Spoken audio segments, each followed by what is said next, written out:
Forget to check out our podcast on iTunes, Podomatic and Mixcloud. The football talk show that holds back nothing on opinions. Straight shooting LJA. Ladies and gentlemen, boys and girls. Hi, I'm grassroots coach Manisha Taylor. The G-Man. Hi, this is Julian Ali. I'm an English football coach. Hi, I'm Matt Hodgson, director of the 4-year plan. We the people, for the people. Jazzy Fizzle. Your Monday night footballing fix. Make sure you join the revolution. The pitch is where we eat. The pitch is where we sleep. And the pitch is where we talk. Each and every Monday night of your lives. At youtube.com/pitch talk. And don't forget to check out our podcast on iTunes, Podomatic and Mixcloud.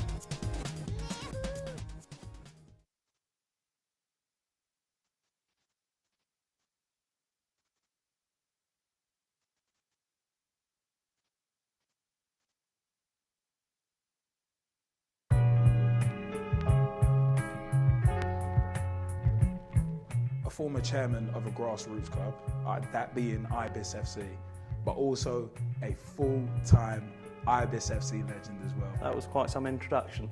I don't normally get that from you on a Saturday. I think probably what motivates me is working hard, then enjoying myself really. Life's too short. What are the main changes in the way that grassroots football has been played? That's a good question. Where did he get that cream suit and what prompted him to first become androgynous? What have you been up to since you stepped down from being the chairman at Ibis?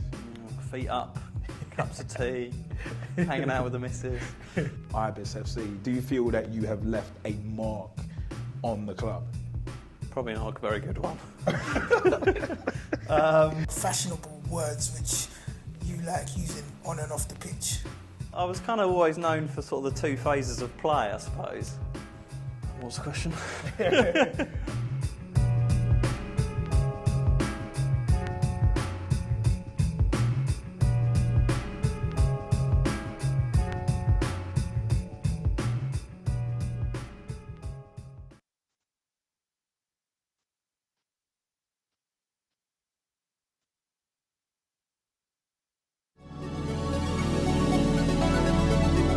Hello, I'm Rob Perez. Grassroots coach Manisha Taylor. Christian Carambeu. Matt Hodgson, director of the 4-year plan. Dave McLaughlin. I'm Rob Lusher. Andy Copeland from the Glennet Southern Amateur League. Philip Wick, I'm CEO of 14. Former chairman of Ibis FC. Chairman of Alexandra Park FC. And you're listening. You're listening And you're listening to Pitch Talk. The only place to get your Monday night footballing fix. Because the pitch is where we eat. The pitch is where we sleep. And the pitch is where we talk. Make sure you join the revolution, the football revolution.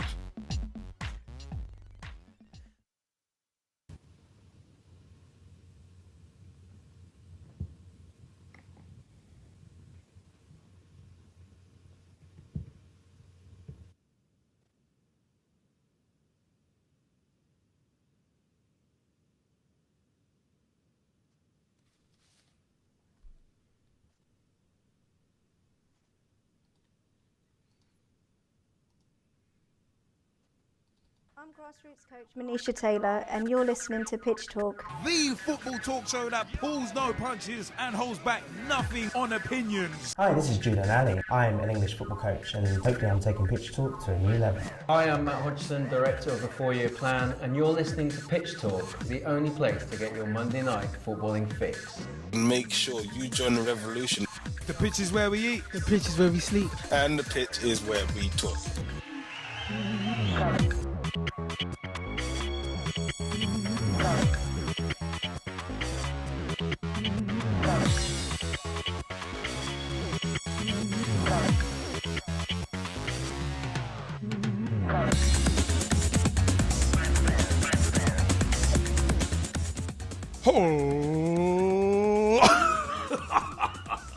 Nah, it's not that time of the season yet. I don't know why I'm speaking in a croaky voice for. But you know what? I'd like to say to everybody listening, to everybody out there on YouTube, to everybody on the podcast as well when we get there. iTunes, Podomatic, Mixcloud, Spreaker. Oh yes, I'd like to say, ladies and gentlemen, boys and girls, children of all ages, straight shooting LJA, the G-Man and Jazzy Fizzle, proudly bringing to you The football talk show that pulls no punches and holds back nothing. And I do mean nothing on opinions, because the pitch is where we eat. The pitch is where we sleep. And the pitch is where we talk. This, my friends, this is your Monday Night Footballing Fix. You can be a part of it too. How? You may ask. How? Well, you know what? As my phone vibrates, and I don't even know why my phone's vibrating, someone might be trying to call me or WhatsApp me or something, but it's one of them ones. Facebook.com/Pitch Talk. Become a fan, become a friend, become a member of the group. Join the footballing revolution we are working so hard to create. Also, myspace.com/Pitch Talk, pitchtalk.blogspot.com or .co.uk, whichever one tickles your pickle or tickles your fancy in terms of finding our blogs. You got blogs from yours truly, Straight Shooting LJA, the G-Man, Jezzy Fizzle, Mearsey, Dave Mear, big shouts. I think a blog up there from Miss Manisha Taylor as well. We got blogs from Big T, aka Tom Hewitt. We always throw them T's up. We've also got blogs from Mike Harniman. We've got blogs from Russ Vernon, among others as well. So it's one of them was your Monday Night Footballing Fix. Moving and grooving, because we moving on up. But also youtube.com/Pitch Talk is where you can find all the videos, including Pitch Talk on the road at Alexandra Park FC.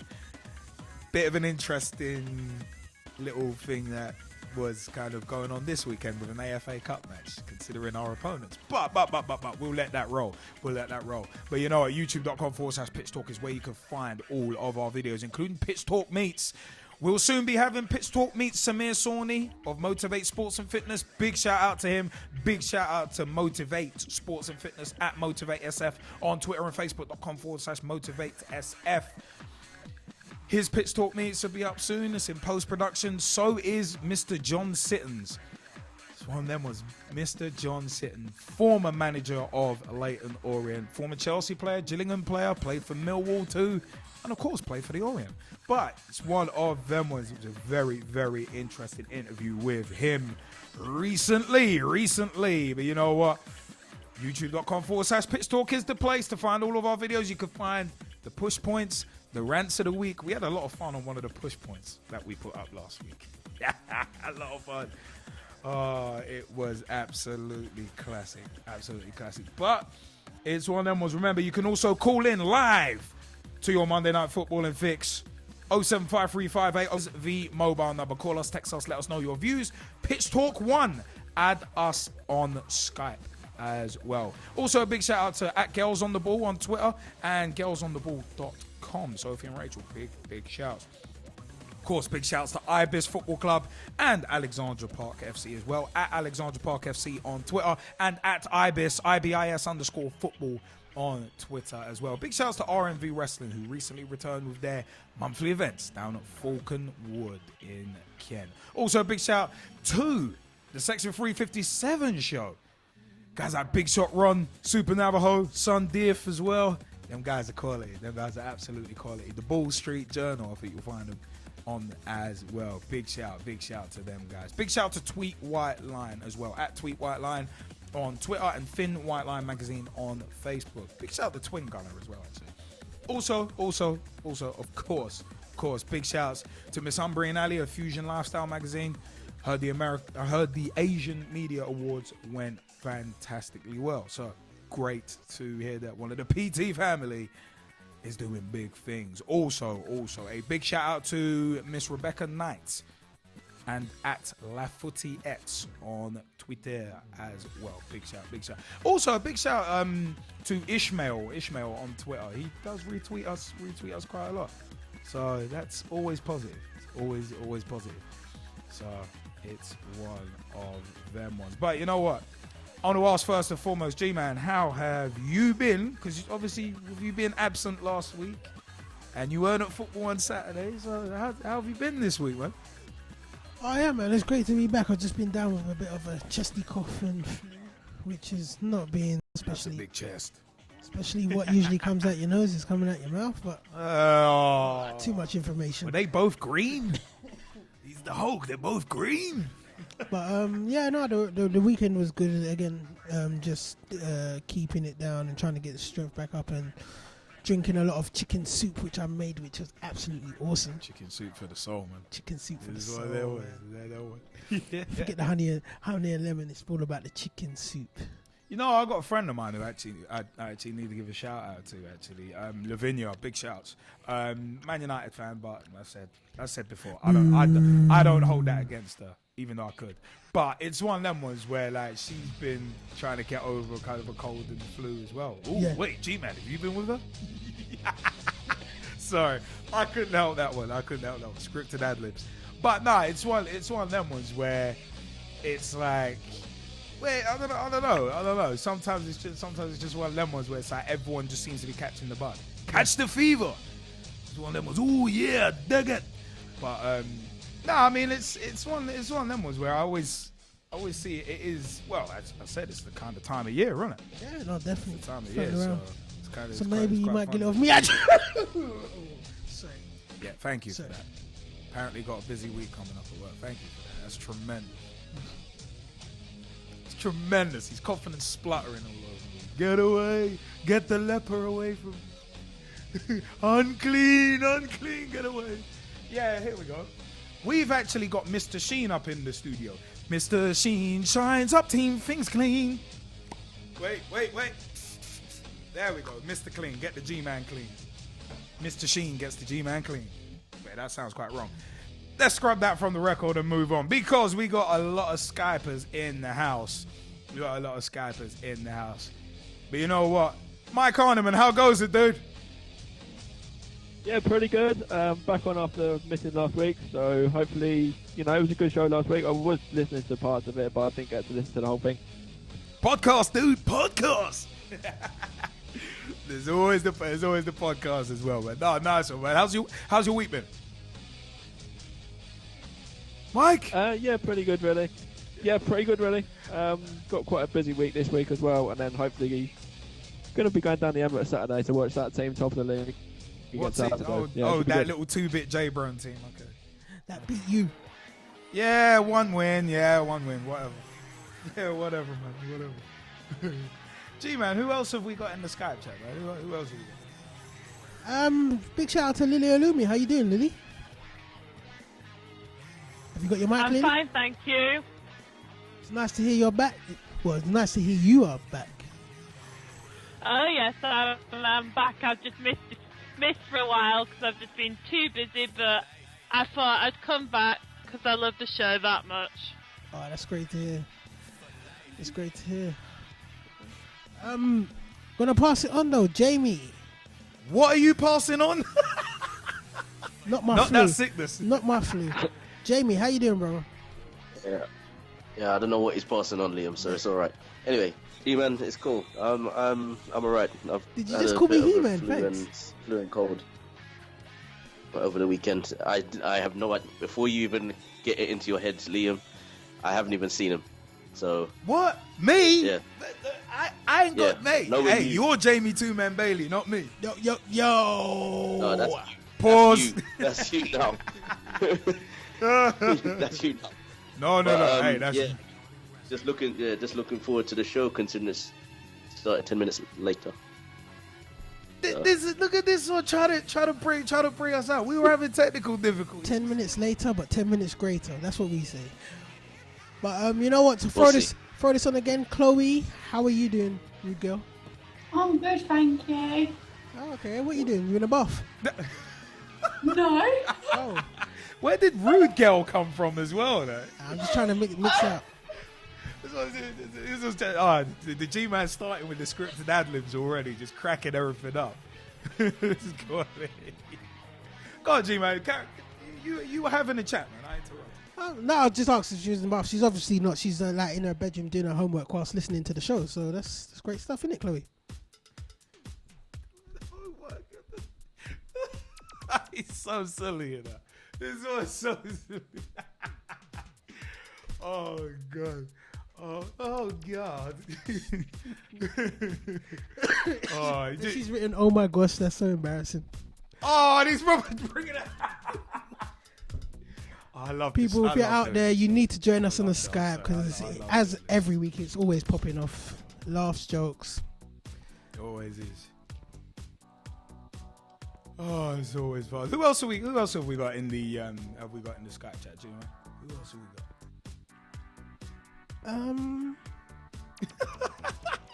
He's already struggling. Look at he's already struggling. You know what? It's looking pretty. It's jam packed. It's jam packed at the jam-packed. moment. It's jam packed at the moment. Ah, we got Francis Strong back in the house as well. After a while. Oh, hey Francis, how you doing, bro?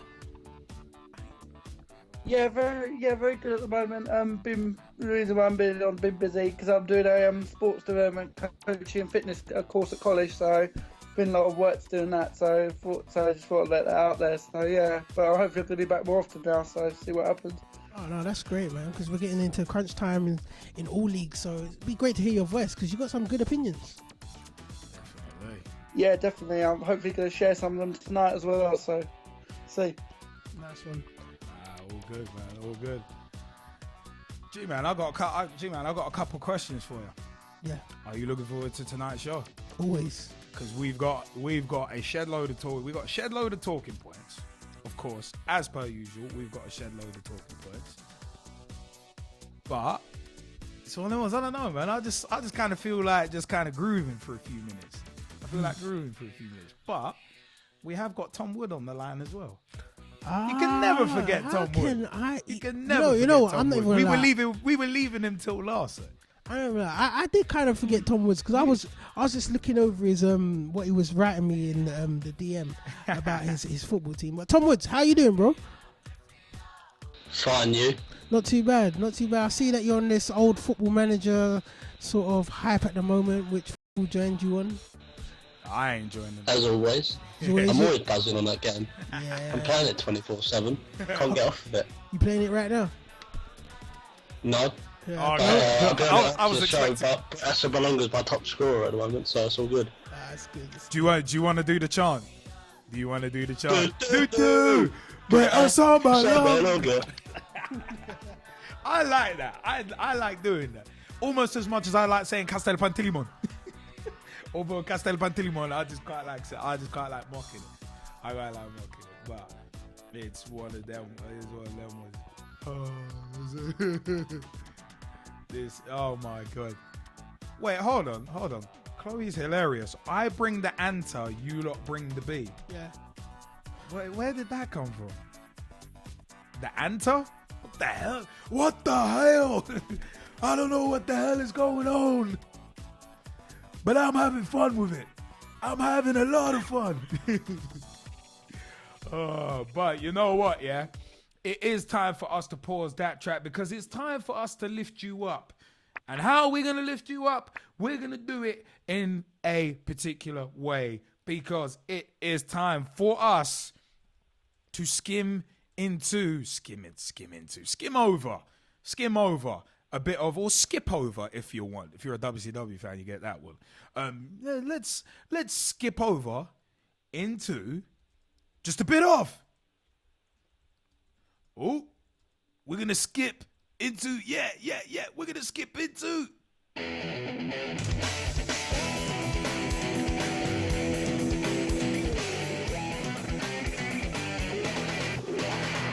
results and analysis.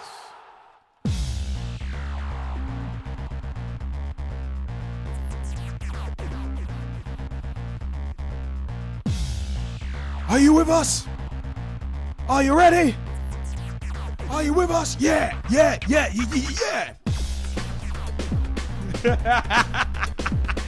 he going? And he's off. The G-Man is off. Into the corners. He's off.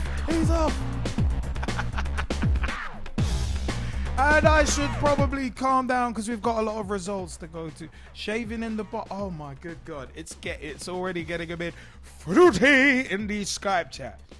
It's already... I'm not even going to ask any further questions. Chloe Griffin is being an absolute wrong'un in the chat already. And so it begins. Ooh, yeah, dig it. Unless it's my grave. I'm sorry, I like Jason Sensation for that. That guy is funny. That guy does some of the greatest impressions. I love it. But let's swing into results analysis, and we are going to start during. Oh my good God. We're going to start on Friday. Yeah, you saw that as well. Yeah, I'm not the only one seeing this. Everyone in the Skype chat, Skype, is seeing the hilarity going on. So it's not just me laughing randomly. But I got to say, Chloe's hilarious. It's great to know that the pitch talk bug, really grips people, and they've got to take it everywhere with everything that they do. Good point. No, good point. We bring the show. It's we the people for the people. We bring the platform. You supply the banner. We bring the bat. You supply the balls. Make of that what you will. Might have to stick a fork in that one, because Friday 15th of November is where we're going to start with some international results. Yeah, it's been quite a week during the week, but we start with South Korea 2, Switzerland 1, Kasami scoring on 8 minutes, Hong scoring on 57 minutes, and Lee scoring on 86 minutes. Moving on to Denmark 2, Norway 1. Kvist opened the scoring on 15 minutes, with Pedersen equalising on 79 minutes and Boylson scoring on 90 minutes. Turkey 1, Northern Ireland 0. Erdnik scoring in first half stoppage time, the only goal of the game to give Turkey a 1-0 win. Italy 1, Germany 1. Mats Hummels scoring the opening goal on 8 minutes, with Abate equalising for Italy on 28 minutes. Republic of Ireland 3, Latvia 0. Mike Harniman is just too raw. See, that's where the tone just gets lowered. That is just absolutely wrong. That's so wrong. But anyway, Republic of Ireland 3, Latvia 0. Martin O'Neill and Roy Keane starting off their partnership with a win, and a good one as well, because Robbie Keane opened the scoring on 22 minutes. Aidan McGeady scored on 67, and Shane Long scored on 79 minutes. Jaymie Bailey, I know you like to jump in when it comes to the Republic of Ireland. What did you think about the win? And is this the start of something good for O'Neill and Roy Keane? Shoot, man.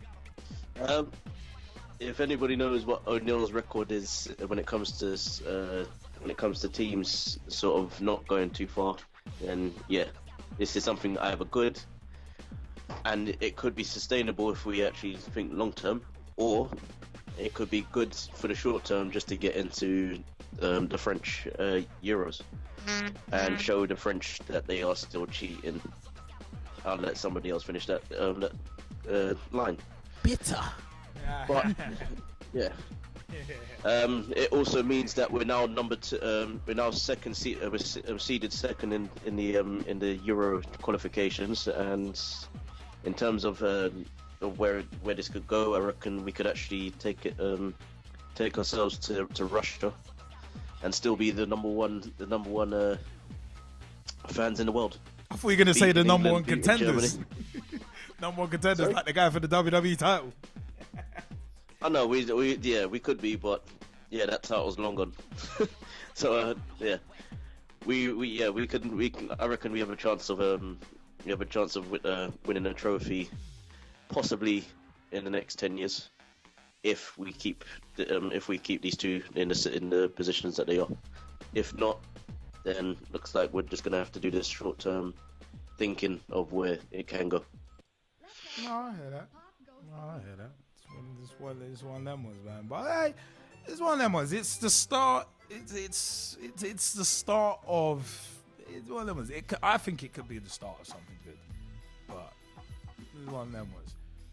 You know what? Let's swing on. England 0, Chile 2. And you know what? I love that. Francis is talking. Said he went to a WWE live tour, just come off holiday. Yeah, that's pretty cool. For me, the WWE is nothing now compared to what it was back in 97, 98, and 99. And even 2000, 2001. It's one of them ones. But the current era ain't got nothing on the Attitude Era, and it never will. So, Vinnie Mac, stop trying. You're not ever going to recreate the Attitude Era. The business was white hot. You're never going to recreate it. But, England 0, Chile 2. Alexis Sanchez scoring on 7 minutes, and he also scored in the 94th minute. And you know what? Alexis Sanchez, his second goal was mockage. Pure and proper mockage. I mean, the way he rounded Fraser Forster was just mockage. And the fact of the matter is, England, we got played off the park. At times, we got played off the park. And the thing is, if that is any sort of harbinger of things to come next year in Brazil, it's going to be difficult. It's going to be more difficult than supporting Southend and Stevenage put together, and throw Ibis in there as well. It's gonna be difficult. But hey, Alexis Sanchez smashed it. I'm sorry, there's nothing else you can really say. Alexis Sanchez smashed it, and the fact of the matter is that it was a much changed England team. It must be said, but at the same time, if we play that badly against Germany will smash us. But, I was just going to jump in there and say that I understand what you're saying, and I heard a lot of England fans say similar things, but I think it's a bit overhyped and played out because...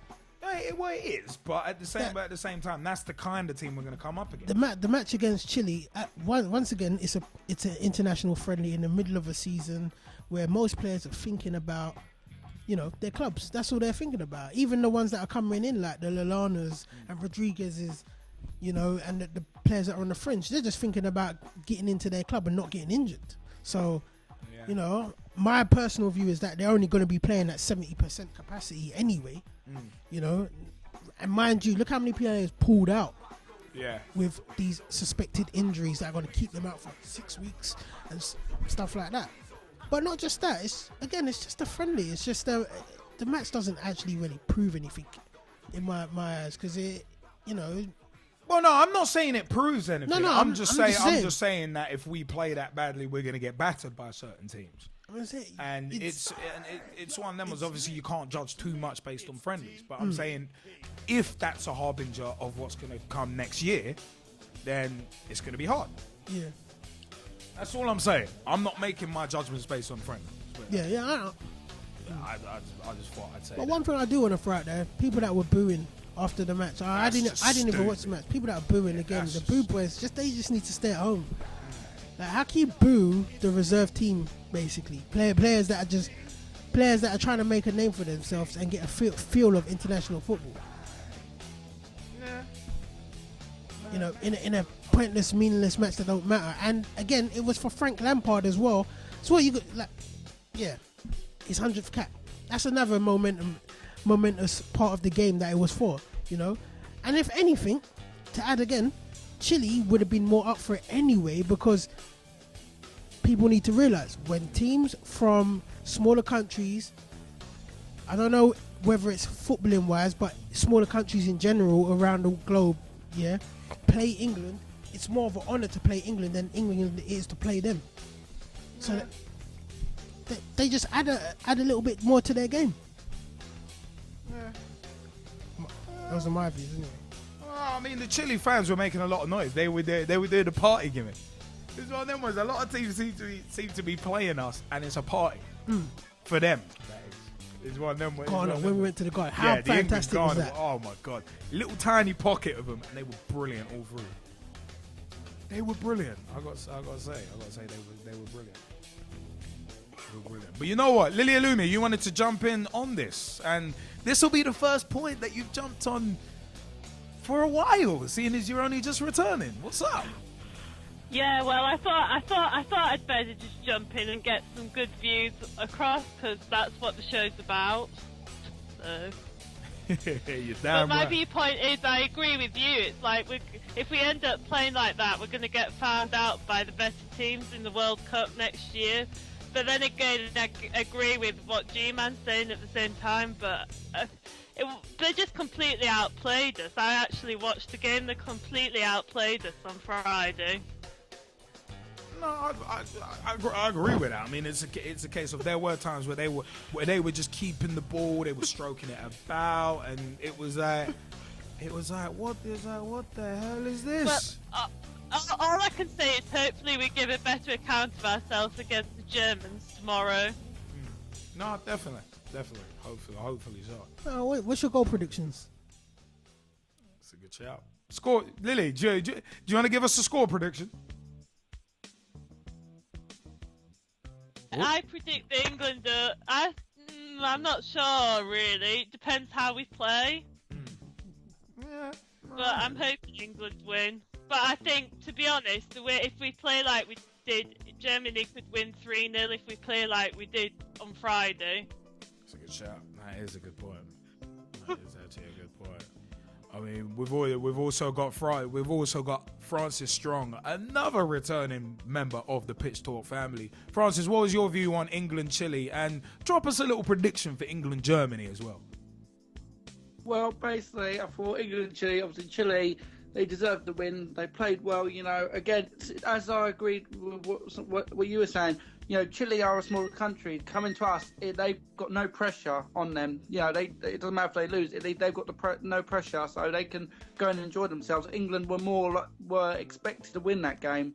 So, you know, and then with Germany coming to town tomorrow night, you know, I think it's switched around. Germany will be more, you know, more predicted to win than us. And I think, you know, we've got to take that and bring out a result. You know, the thing is, with the World Cup, you know, in Brazil, we need the team that's going to play against Germany. There might be some additions. There might be some, you know, team players going out. So, you know, it doesn't show true reflection. But with the way we play against Chile, I would say it'll either be a 2-2 draw or a 2-1 win to England. No, I hear that. No, I hear that. That's it's interesting. No, that's interesting stuff. It's kind of food for thought, actually. Very much food for thought. I mean, it's one of them ones. Jaymie Bailey, you also wanted to jump in as well, didn't you? Yeah, I've got this whole issue about this 100th cap thing with Frank Lampard, with Gerald, with Ashley Cole. Right, so Frank Lampard gets his 100th cap, yet his team loses against Chile. Mm-hmm. All right, fine. Well, we actually got the 100th cap against Ukraine, but yeah. All right, well, whatever. For me, to be honest with you, he lost. He lost. So technically, are we still looking at the 100th cap because it was a friendly or whatever it was, or are we just saying because if I look at it over the last 10 years. And over the last 20 years, England, and I'm not even going to bring Ireland into this, but England have not produced what they're meant to be producing. And for 100 caps, I would say you should be winning something. If you look at the Brazilian national team, not everybody's got an 100th cap. You look at the Italian team, only a few selected players have 100 caps.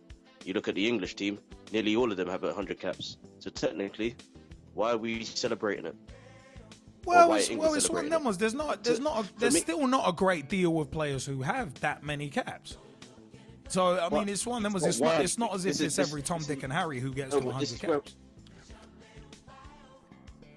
No, but this is where I'm getting. This is the point that I'm getting to. We're celebrating the whole. Why do I keep saying we? England keeps celebrating something that doesn't make sense. You lose a game, and you still want to talk about celebrating 100 caps. Like, before you do that, I think we should go back to how football's meant to be played. Forget the friendlies. Let's look at the fact that when England actually get to the finals, they do nothing. When I watched the game against USA in the World Cup, you pretty much deserve to lose, in my opinion. And for the second half, you pretty much deserve to lose. You look at the Euros, Italy were going to trash you all over the penalties. You look at because they trashed us in the first game that we played. Then they were going to trash anybody that was on penalties anyway. But you look at us. You look at the whole thing about England. There's no morals. You're talking about loyalty, but there's no morals about moving forward. You're not looking to build on what you have. And since 1990, please tell me, apart from Euro '96 where you didn't win it, yet it was on your own turf, where you actually have had a chance to go and win it again. So are we really celebrating mediocrity again? Well, it's one of them ones. Mediocrity isn't excellence, but at the same time as England, yeah, I'm wearing the 3 lions upon my chest. To quote Chris Jericho, mediocrity isn't excellence. But at the same time, it's one of them ones. If all you can get is average, then you got to take what you can get. And the fact is with England, we're not world beaters. We're just not.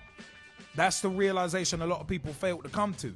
We are not world beaters. We're a quarterfinal team at best. Under Ericsson, under Capello, under many others, we're a quarterfinal team at best. It was the semis in Euro 96, but we're a quarterfinal team at best. I just want to add something with the 100 cap thing. To be honest, it's not celebrating. It's actually rewarding the player for actually getting 100 caps.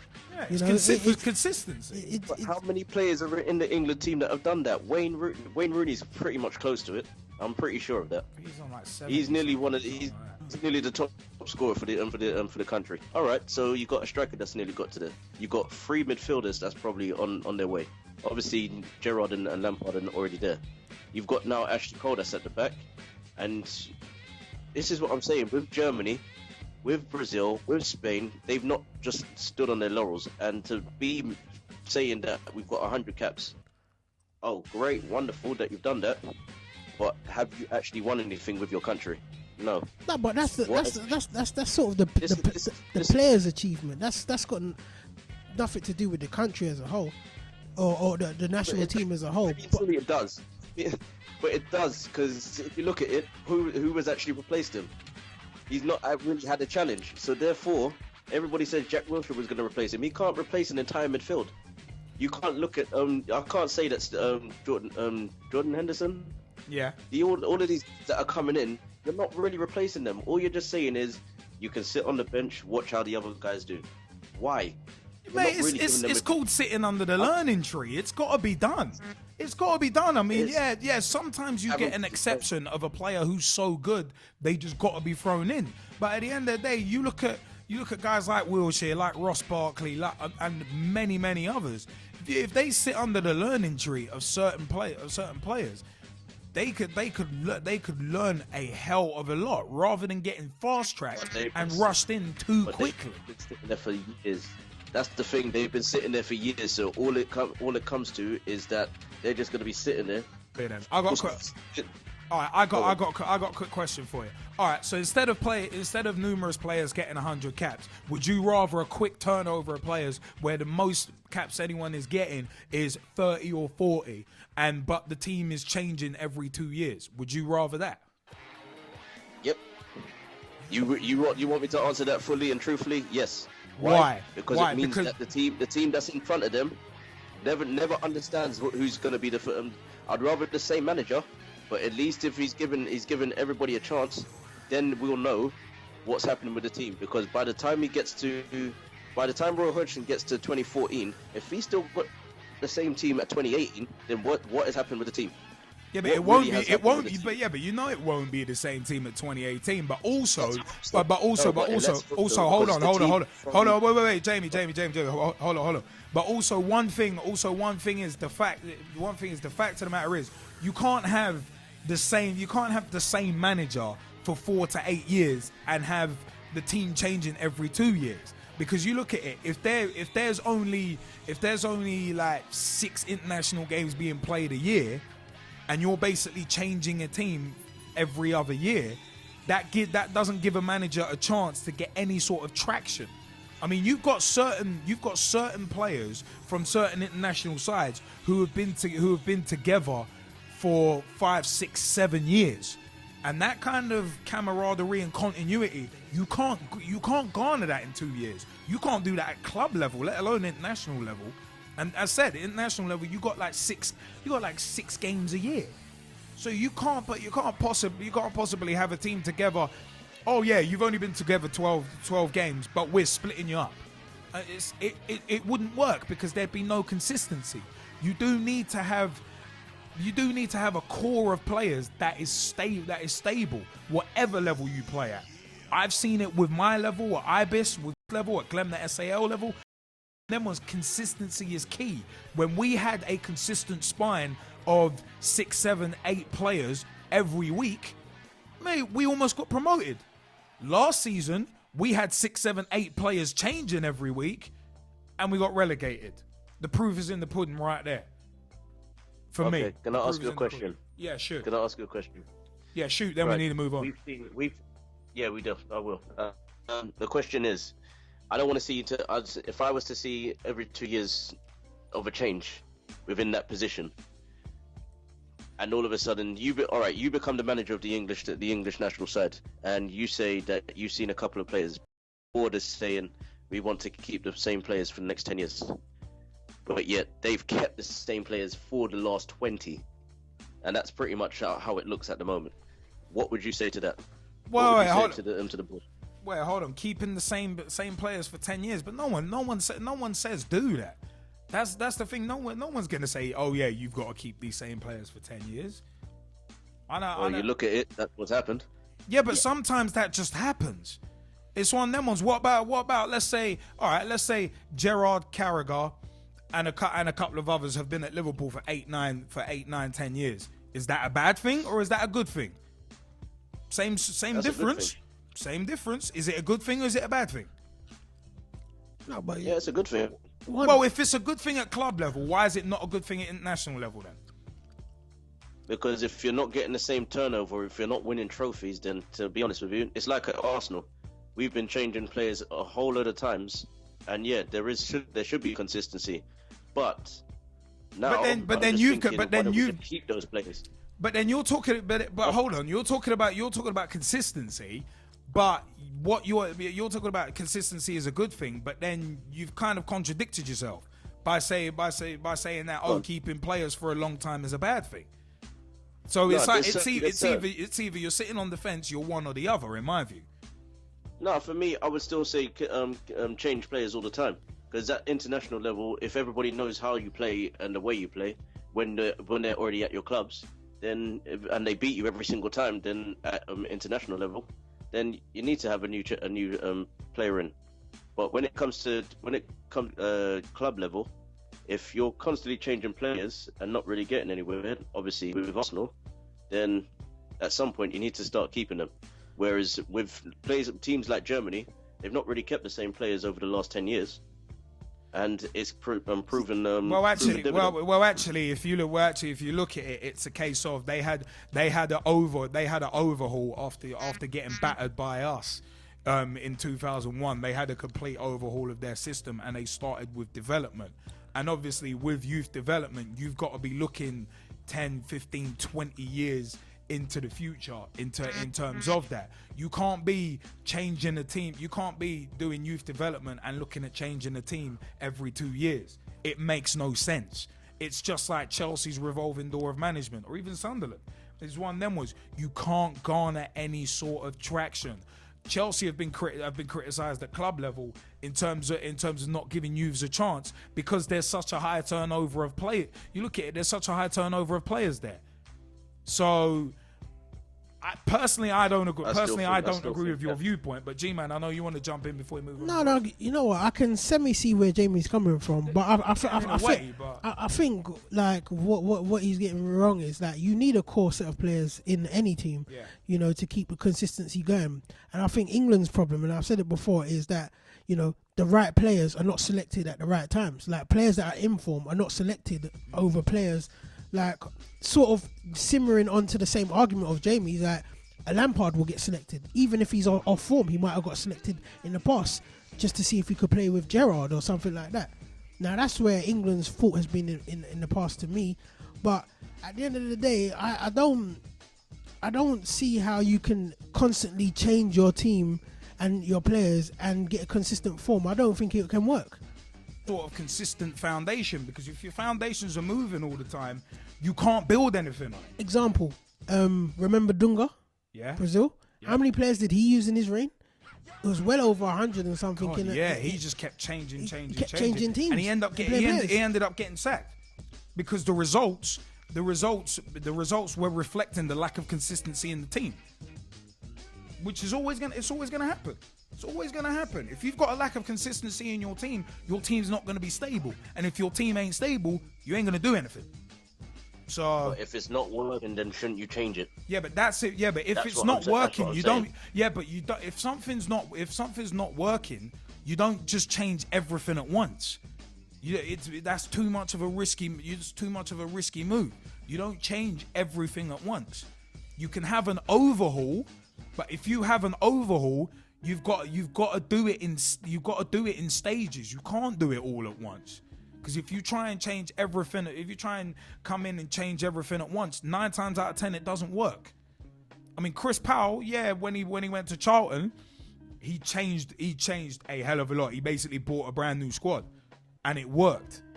But at the end of the day, a lot of other managers have tried it, and it's not worked. So the proof is there. But you know what? Let's shift on, because we've also got Scotland 0, USA 0, and Lily, thanks for joining us, and also France is strong as well. Take it easy. Thank you for joining us. But you know what? Let's keep moving on. Iceland 0, Croatia 0. Greece 3, Romania 1. Mitroglou opened the scoring on 14 minutes. Stanku scored on 19. Pingidis scored on 21 minutes for Greece, and Mitroglou scored again on 67 minutes. Portugal 1, Sweden 0. Cristiano Ronaldo getting the only goal of the game on 82 minutes. Ukraine 2, France 0. These are the World Cup playoffs, by the way. I think I mentioned Iceland 0, Croatia 0. But Ukraine 2, France 0. And this match was hilarious because Zozulia opened the scoring on 61 minutes. And the G-Man showed me this goal earlier on. That goal was mockage. I'm sorry, but France got mocked. I still want to know who the defender was who fell over. It's like, yeah, trying to bar someone off the ball and fell over. It's tremendous. It was actually tremendous. But the second goal, it was Yarmolenko scored a penalty on 83 minutes. Koscielny going back to his old ways, or would you say he's continuing his ways? Because he's done that a couple times this season and got unlucky. I just say continuing his ways, I have to say. Koscielny can be pretty reckless at times and lose his head at the most important times of matches as well. And you saw it for yourself. He was holding on to the player, completely lost the player. The foul should have been given, as you said, from the initial incident. And then he goes to boot out from the back of a player and he boots him in the air, it looks like. So, gave away a penalty. Yeah. But not only that, when he lost his head right at the end of the game. It was a dirty tackle by one of the Ukrainian players on... Oh, I can't remember which French international was. So he reacted. But he reacted. Oh, that's funny. That's funny. I gotta say that's funny. Terrible, but funny at the same time. But you know, I want to ask one quick thing. Tom Wood, you wanted to give your score prediction for England Germany tomorrow.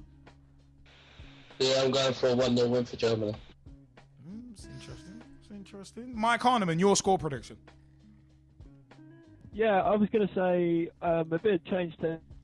I think we'll go with a Latin match tomorrow based on Friday's performance. But I still think we'll lose. I think we'll get beat 3-1. I hear that. That's an interesting one. Well, no, let's swing on in terms of results. Because obviously we've got more. But Saturday, 16th of November 2013, we're just going to skim through a few from Skybet League 1. Brentford 5, Crew 0. Trotter scoring on 43 minutes. Adam Forshaw scoring on 45 minutes. Saville scoring on 58 minutes. And Clayton Donaldson scoring on 63 and 73 minutes. Carlisle 1, Crawley 1. Noble scoring a penalty on 47 minutes. And Clark scoring on 88 minutes. Colchester 1, Swindon 2. Jose opening the scoring on 28 minutes, and David and Gesson scoring on 47 minutes. Okwonge scoring on 78 minutes. Leyton Orient. There's a reason why we're mentioning that result, because Leyton Orient 0, Preston 1. Ghana getting the only goal of the game on 33 minutes. Big shout out to Leyton Orient, by the way, who are an ex-Orient manager as well, through some of their most troubled times back in 94, 95. One of them ones. Notts County 0, Wolves 1. Ebanks Landell scoring the only goal of the game on 76 minutes.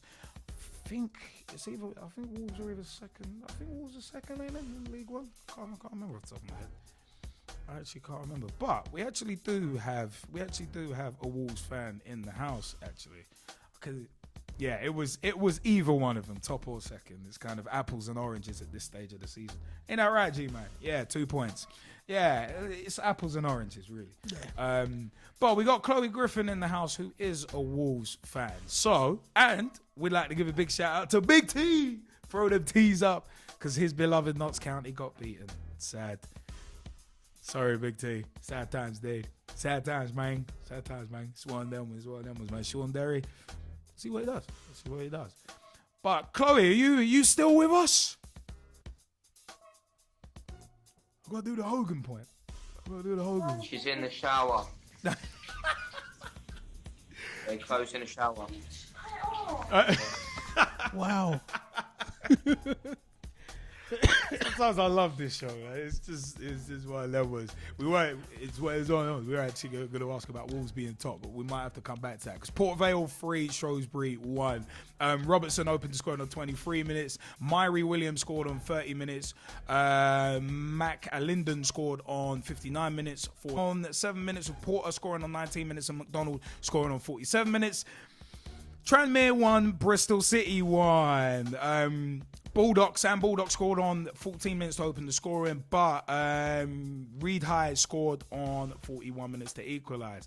And one result. Oh no! Mike Harniman, you have not gotten away that easy, because we always save the best and the funniest till last. Saturday, 16th of November 2013's last result. Stevenage 0, Rotherham 3, and a big shout out to Russ Vernon, by the way. So that was because Pringle opened the scoring on 14 minutes, Davis scored on 61 minutes, and O'Connor scored on 6. Walsall 1, Peterborough 0, and there's a friendly between Yeovil and Latvia, which is 0-0. That's Yeovil and Latvia. We've got a what's up with that moment on about Yeovil. Which I'm going to have a lot of fun with, I know that much. But, Mike,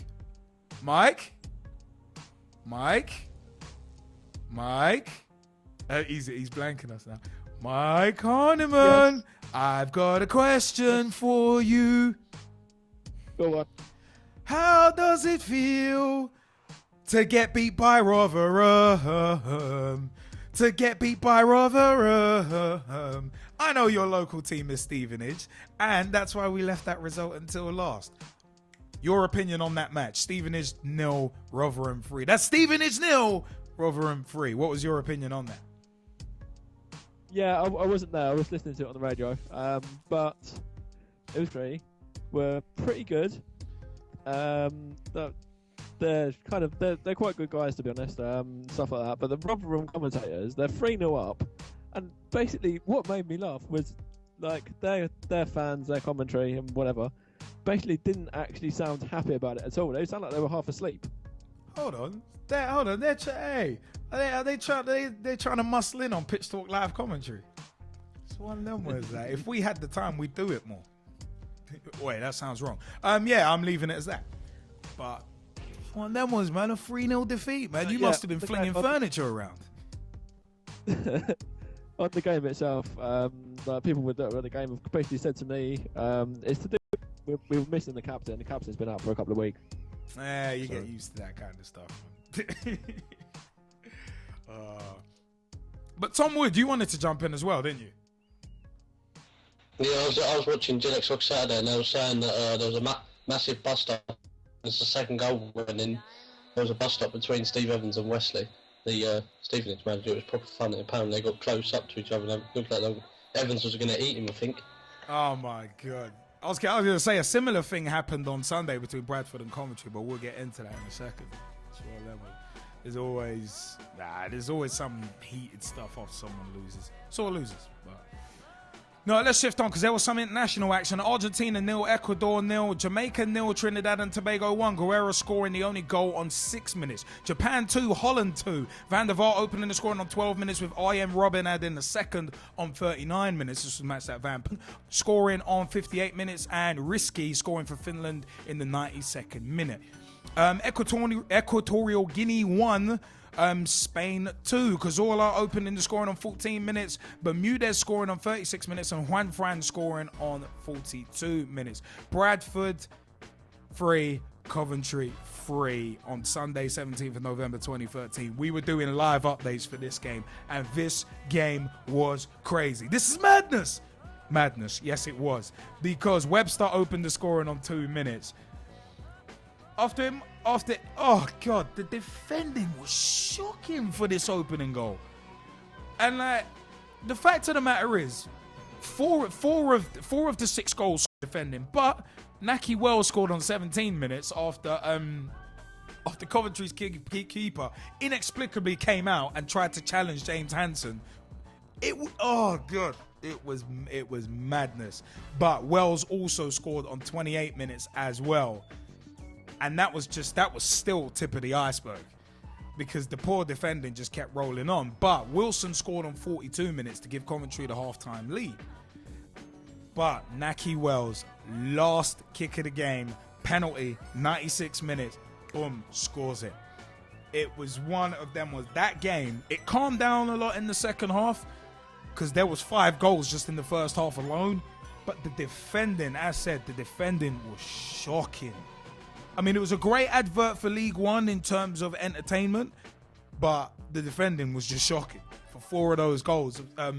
We were updating, and we were having a chat with Max Goddard, big shout out to him, and also Will Hainsworth, Hainsworth_Will, my Ibis club mate. And it was one of them ones. Now, you know what? For me, there was only one Stonewall penalty in there. But it was mad. I mean, Kevin Friend had a very poor performance, it must be said. Very poor performance. There was one tackle that didn't even get a yellow card that should legitimately have seen red. So it's one of them ones, man, where it was a very interesting game. You would have thought it would have been slow paced on Sunday afternoon, but the goals, boom, boom, boom, boom, boom, boom, boom. That first half was just boom, boom, boom. Madness. Absolute madness. But 3-3 draw, man. 3-3 draw, and both managers were fronting up to each other because both of them weren't happy. They really, really weren't happy. G-Man, what's up, man? We got anything on the socials? Yeah. From Craig Taylor. Hey, what's up, Craig? Okay. So, you know what? As soon as it's this Facebook, as soon as I go to click a button, it just jumps off the page. But Craig Taylor. We're talking about England. The England lose 2-0 to Chile, somewhat of a poor result. What were your views on the game? And Craig's basically said a very poor performance by England. We had too many B-rated players. Milner, oh my gosh, standing off his marker. Did he even make a challenge? Mm-hmm. I know Hodgson was resting players to get ready for tomorrow, and I hope we hammer the Germans. Yeah. Well, I'm hoping we In shock defeat in the playoff, can France qualify for the World Cup 2014? And bounce back ability. Bounce back ability. The bounce back ability. The bounce back ability. Can they show it? But Frasim said, really can't see it. If anything, France will sulk and fall apart even more in the second leg because of those scenes that we saw earlier in the Yeah. Ooh, like the halfway line. They look fuming. It's like, what the hell? You're just waiting for Booker T to come out. Just what the hell? Or you're just waiting for what's it? Were you waiting? It's one of them was where you're waiting for the Iron Sheik to come out and say, effing bull. Well, I gotta say, you know what? There is always a big team that falls on the way to World Cup. And France did have not an easy group. They had to contend with Spain. So yeah, no, true. Spain winning. They France go off aren't the force. France playoff. aren't the force that they were though. They're not the force they were in the early part of the millennium. Yeah, they're just not. Since 98, 2000, they're not as big a force. They are still a force, but not the biggest force. Yeah. And they actually have got, on a general basis, quite a young team. So one of them was, it's going to take them a while to come into their prime, but I think they're on something good. It was funny. I just remember in 2010 that mutiny, that whole thing with the mutiny. That was a lot of fun, just to watch anyway. But But it is about that time for us to switch segments. Before we do, we'd like to give a big shout out to LJA Productions. Pitch Talk is brought to you in association with LJA Productions, the new blood in digital video. www.ljaproductions.co.uk. We're also brought to you in association with InSitu, insitu.co. Create, engage, share. If you need corporate video done, insitu.co is the way to go. Also at official_SXE. If you need a rave or a party film, SXE, man, at official_SXE on Twitter. Also a big shout out to RNV Wrestling, at RNV Wrestling on Twitter, and you can find them on Facebook as well. Their monthly wrestling events take place in Falconwood, Kent, I should say. It's one of them. Also big shout out to apparentlyrich.com, simple yet effective web solutions to get your company off the ground. The official web production partner of Pitch Talk, InSitu, the official facilities provider for Pitch Talk, and our official video production partner is LJA Productions. You know what? It is time to pause that track because I like to think we are footballing royalty. But whatever I do, whatever I say, I expect nothing less than the best. Yeah. But it's one of them. It is time for us to shift into the very first segment worth of talking points in the show. Well, second if you count results analysis after that England debate. But you know what? Let's get to it. Let's go into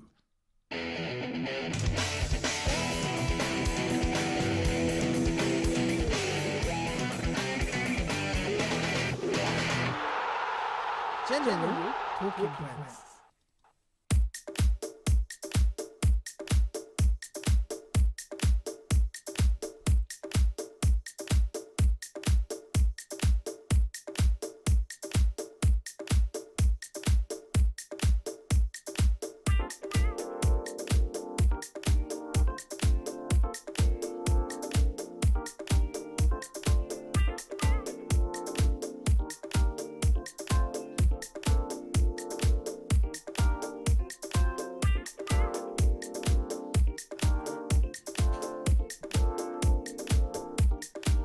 dancing around, to be honest. Christian Alvarez featuring Jolie on the venue, the way, bringing us in.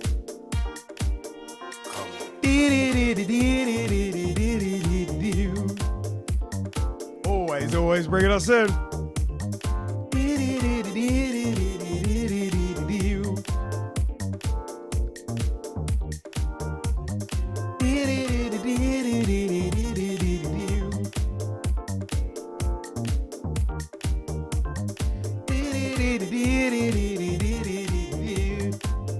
This is Pitch Talk. So one of them man. We are brought into General Talking Points by Christian Alvarez featuring Jolie on the venue, the way. You can actually pick that up off Tracksource. Big shout out to Jolie on the venue, by the way. A friend of the G-Man and Straight Shooting LJA as well. Shouts. But Nicholas and Elka's doppelganger. He won't be happy with me for saying that one.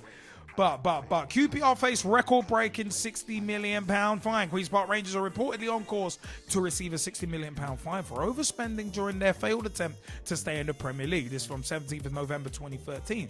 The London club suffered huge financial losses after signing a host of high-profile players during their attempt to survive in the Premier League last season.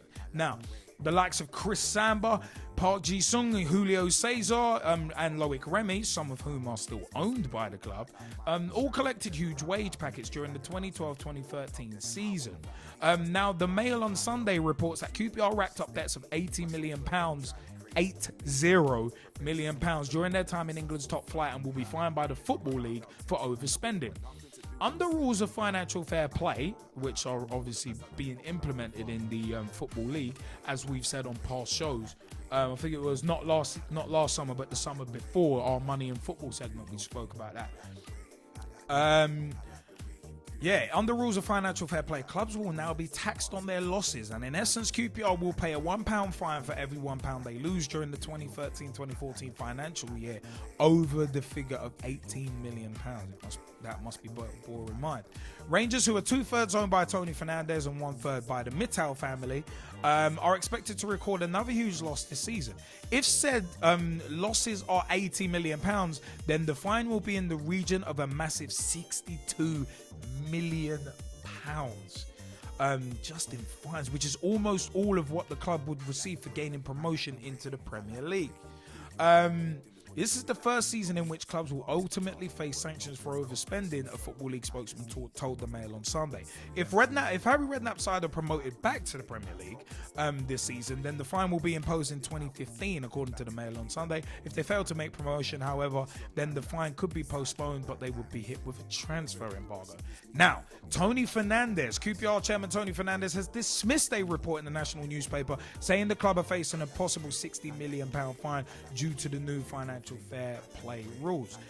One of them was Fernandes has said he posted a response to the piece on his Twitter account saying, QPR fans, please ignore article. Shows how big our brand has become that people need to write stories that are just not accurate. Stay focused on getting back to the Premier League. Very interesting stuff. Very interesting stuff there, because you know what? I've said on numerous occasions, G-Man, and you know this from us having regular football conversations, considering the genesis of the show, kind of all that.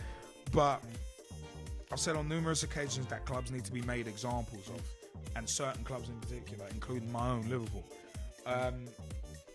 It's a case of if you spend outside your means, you should be punished.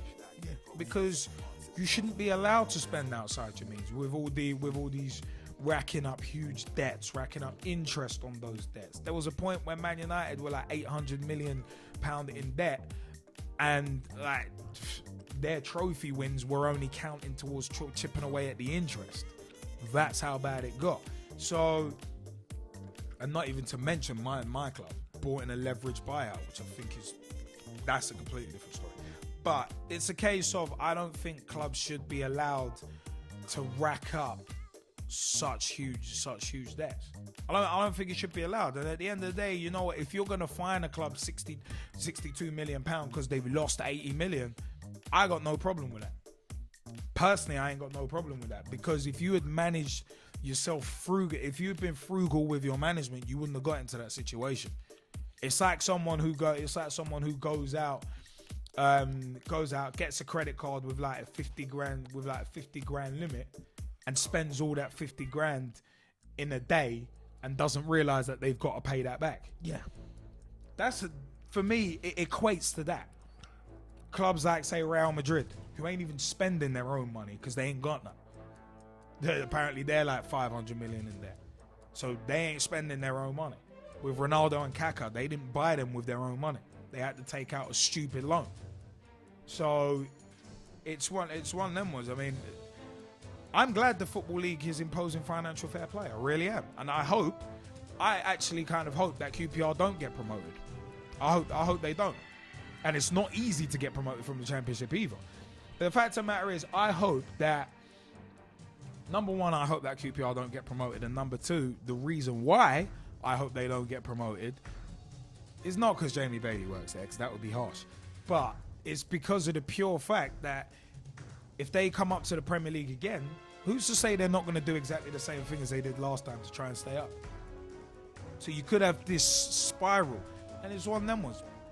They probably won't learn their lessons. If you want, for me, it's a case of if you want a child to learn a lesson, you discipline that child, but you educate that child as well. So with the financial fair play fine, if it ends up that way, then at the end of the day, it's a case of if you say, right, we're gonna fine you 60 million pound because you made losses of 80 million. It's a case of the club gets the discipline, but they also know why. You get told it's because of overspending. So, G-Man, what do you reckon, man? No, the one thing that just stands out for me, and I want to know the legitimacy of what's written there is the actual 60 million pound fine, because I can understand the transfer embargo. Transfer embargo if they go. I think it's if they go up. If they go up, no. If they come back down. Yeah, but to me, like you said, that makes sense, because if they go up, they're gonna spend to stay up again. Yeah. Naturally. Yeah. But if they come back down, again, transfer embargo on them, like it's another season with them with a lot more players that are on the books that they're going to be trying to get off the books. So it just puts them into a really tricky situation, whatever happens. Yeah. But the actual £60 million fine, I don't understand how that's all worked out, and I would like to know how that's all broken down. Where's the tax? Well, it's basically they're getting taxed on their losses. I don't know what the interest rate is, but they're getting taxed on their losses. Because that is one hefty fine. Yeah, so it's one of them ones. I mean, it could have been worse. At the end of the day, it's what? The difference is 18 million. So it's any losses over 18 million pounds, then you're getting taxed on them. That's the way the Mail on Sunday say it's being done. But to be honest, it's a great way to see financial fair play get put through its paces. In all honesty, we'll see if it goes serious. Yeah, it's one of them ones, and the Premier League should really follow suit. I mean, I reckon. It just looks like QPR in a very, I don't know. They're in a situation where no matter what, even if they go up 1 season, 2 seasons, and they come back down, they're still going to be.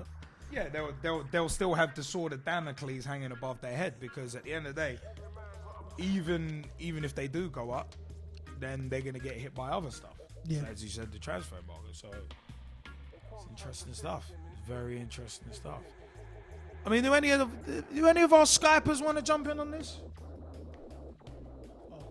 Do any of our Skypers want to jump in on this point? Because obviously we've got Jaymie Bailey in here who works for QPR.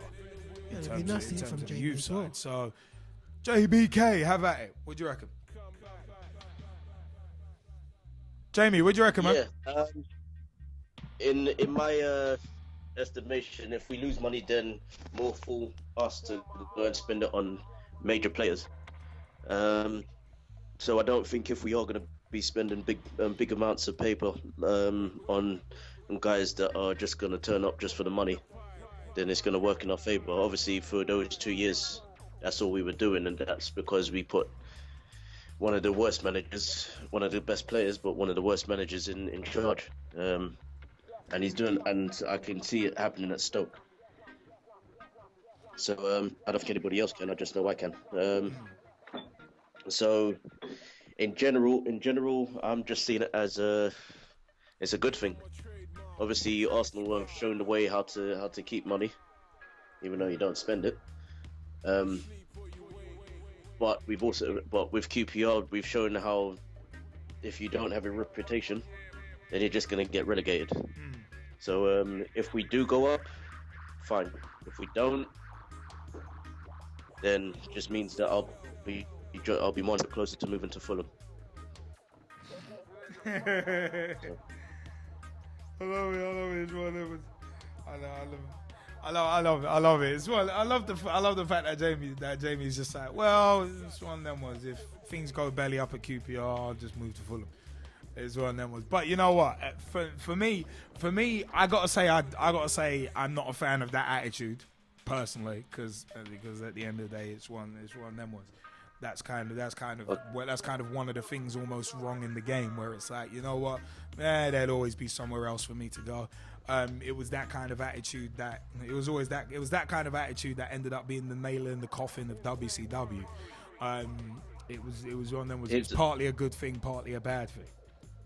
Okay, can I just before I finish my point, and I'll probably let it go on. I'll just like to point out that it's not as easy. It's not any easier working at Fulham as it is working at QPR. And the only reason why I'm saying that I don't mind moving to Fulham is because, to be honest with you, everything is done legitly. And I don't mean to bring out QPR at all, but for me, if I have to choose between the two clubs right now, it would be Fulham. But again, everybody says that I have loyalty issues. Well, I'm just looking to progress in my career. That's all. Well, no, I can understand that. I'm just saying that personally, I kind of disagree with the attitude. That's me personally. So it's one of them ones. Obviously, I'm just speaking for myself on that. But that's a different issue that we can get into at another time. But I mean, does anyone else want to jump in on this? I see that Samir Sawhney's joined us. Samir, how goes it, man? You want to say hello to the people, and do you want to jump in on this point as well? Evening, how are we? All good, man. How are you? Yeah, good, man. How you guys doing? You okay? We're good. Good. No, that was, man. Did you want to jump in? Did you want to jump in on this story about a potential £62 million fine because of QPR's overspending and £80 million losses? I'd like to point out this is the funniest thing of all. If they don't get promoted, they technically avoid that fine for another year. Yeah, it's only suspended. What does that say? But they do go under a transfer embargo. That's the one thing that's let's be honest here, transfer embargoes can be got around as well. Yeah. I think the problem is that why were they allowed to get into that scenario? If financial fair play is such that it's meant to help clubs avoid it, why would they why? It's like saying to you, you can go out and spend, you've got £100 on your credit card. Mm-hmm. We're not going to stop you if you go over it, but you're going to have to pay a fine, or you might be allowed not to buy things anymore. Credit cards state if you go over, the card gets declined, doesn't it? Yeah. What I don't understand is why the system does not, in the first place, just say you are not allowed to physically spend more than you can do. And you could say, well, they're football clubs, they're a business. It's not been run like a business. Oh no, football clubs are extremely badly run businesses. I've been saying that for years. I mean, they deserve the fine. From what I've seen, they deserve everything that's coming. And it's not an anti-QPR thing. I have friends that work in the community department for QPR. I have a lot of time for that club. I have a lot of time for people who work there. But what I'm trying to say is that I don't fundamentally understand how authorities, or whoever it is that's meant to be working in the system, have allowed clubs to get to that state. We all saw it coming. It was pretty obvious when they signed however many players it was a couple of seasons ago. So it doesn't really shock me that they've got to this state. I mean, funnily enough, I sat back when they started purchasing those players and I thought something doesn't add up here, because you may not be spending a huge amount of transfer fees, but on wages alone you must be blitzing what budget you had. No, exactly. Look at the Samba. Look at the Samba thing. Apparently he was on $100,000 a week. Now how are you on $100,000 a week with a club that's in the relegation zone? Whoever's getting paid what, it's quite scary. I mean, my viewpoint is that it's a sign of the times. I actually don't think the relegation is the issue here. I actually think the issue is less about the relegation. It's more about the way that certain people were allowed to gain very quick influence within the club. And I think, I might have brought this point up before, I can't remember if I did it on pitch talk or talking to a friend not so long ago. I said that Tony Fernandez came out and made a really salient point in the summer when he had an interview. And he was very candid. He said, I made some very foolish mistakes. The problem is that the mistakes were extremely difficult to deal with, i.e. he allowed certain individuals who I don't need to name, who you have all heard of, those of us who are quite deeply into football, certain super agents and certain, how can I put it, representatives. Does one of those names begin with a K by any chance? Well, it's not Kit Kat, but I don't think I'm disagreeing with you. I'd say it would be the most expensive Kit Kat he's ever bought in his life. But I think what Fernandez fundamentally realised is that he gave supremacy to a handful, one, or a group, or whoever these people were, and they effectively, ran the club like an opportunity, like a gateway, an exit, a pathway for a lot of players to be brought in on exceptionally high contracts, with a view to maybe giving the route to the clubs to say, well, they'll have a good sell-on value. Yeah. That's what I'm saying. Relegation made less of an issue. It became an issue when they got relegated because they couldn't get rid of the players. But 2 years ago, they weren't a club that was looking like it was going down. I mean, they were struggling, but they weren't struggling the way they did last year, is what I'm saying. They seem to be performing better. I think the biggest issue is that it's a sign of the times that nobody's learnt after Portsmouth that this isn't the way. Yeah. This is not the way to go forward and to have such a scattergun approach. Now, the other club that I'd link it to who've done a different route that they haven't particularly spent a lot, but they've certainly had another scattergun approach is Crystal Palace, who signed something like 16 players in a close season. Yeah. They won't go down the QPR route because they've obviously had extreme financial issues recently. But who's to say they wouldn't have if somebody hadn't had an owner who said, well, I'm not going to keep going, and the manager can quit when he did. You know, who's to say in January, if the manager wasn't there, that he was handling and forcing him to go out and buy another 6 players? And he's got 22 players in less than a year.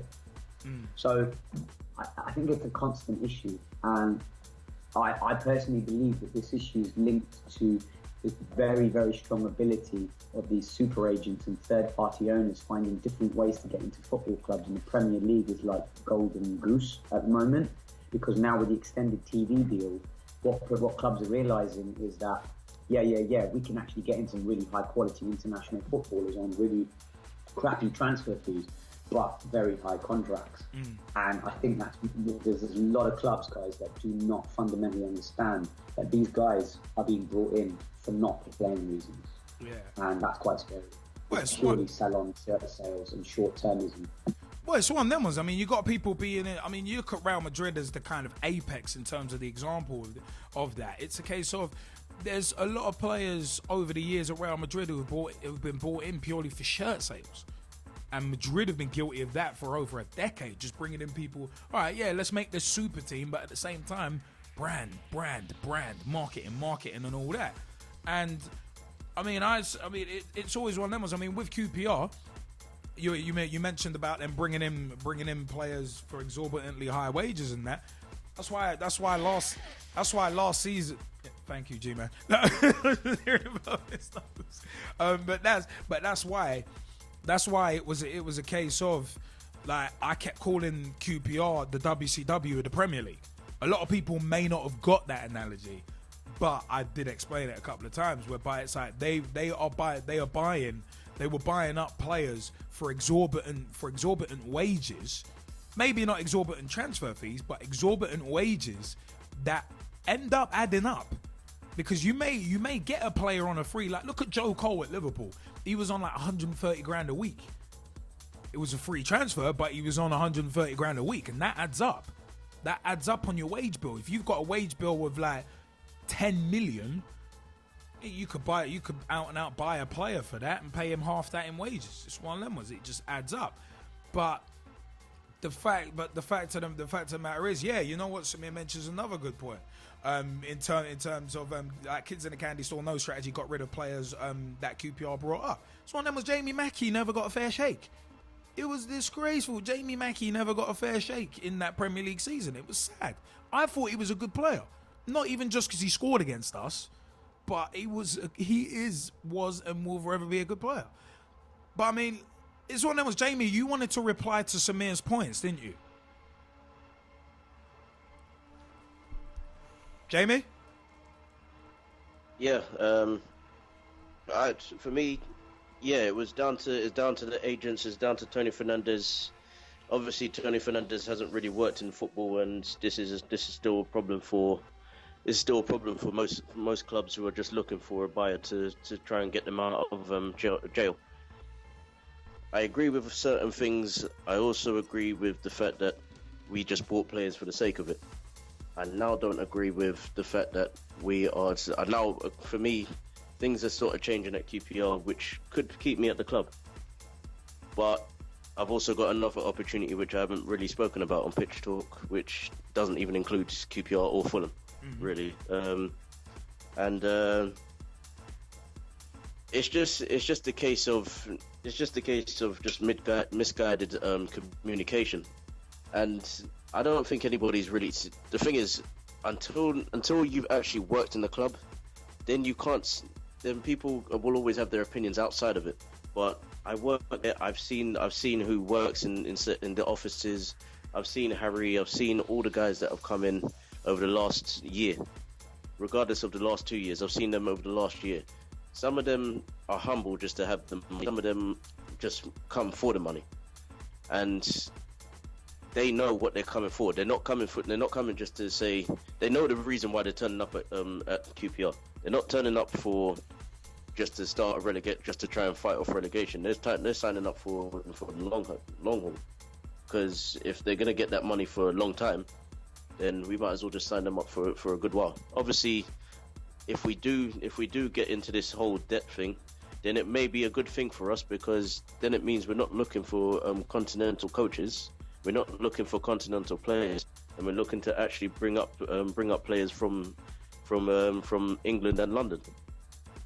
I mean, we've only just changed our ways in terms of looking for players. For me, that's late. We're only looking for players up to the age of 14. That doesn't work for me. But it is also in other clubs. So really and truly, am I really complaining at QPR for being in debt, or am I complaining at every other club for being the way that it is, the way that English football is? And all of this started with Mark Hughes. When Mark Hughes got told he's getting the job, he thought, you know what, here's a club with money, and we should have seen it before he even got signed. Because with Manchester City, they knew what was happening.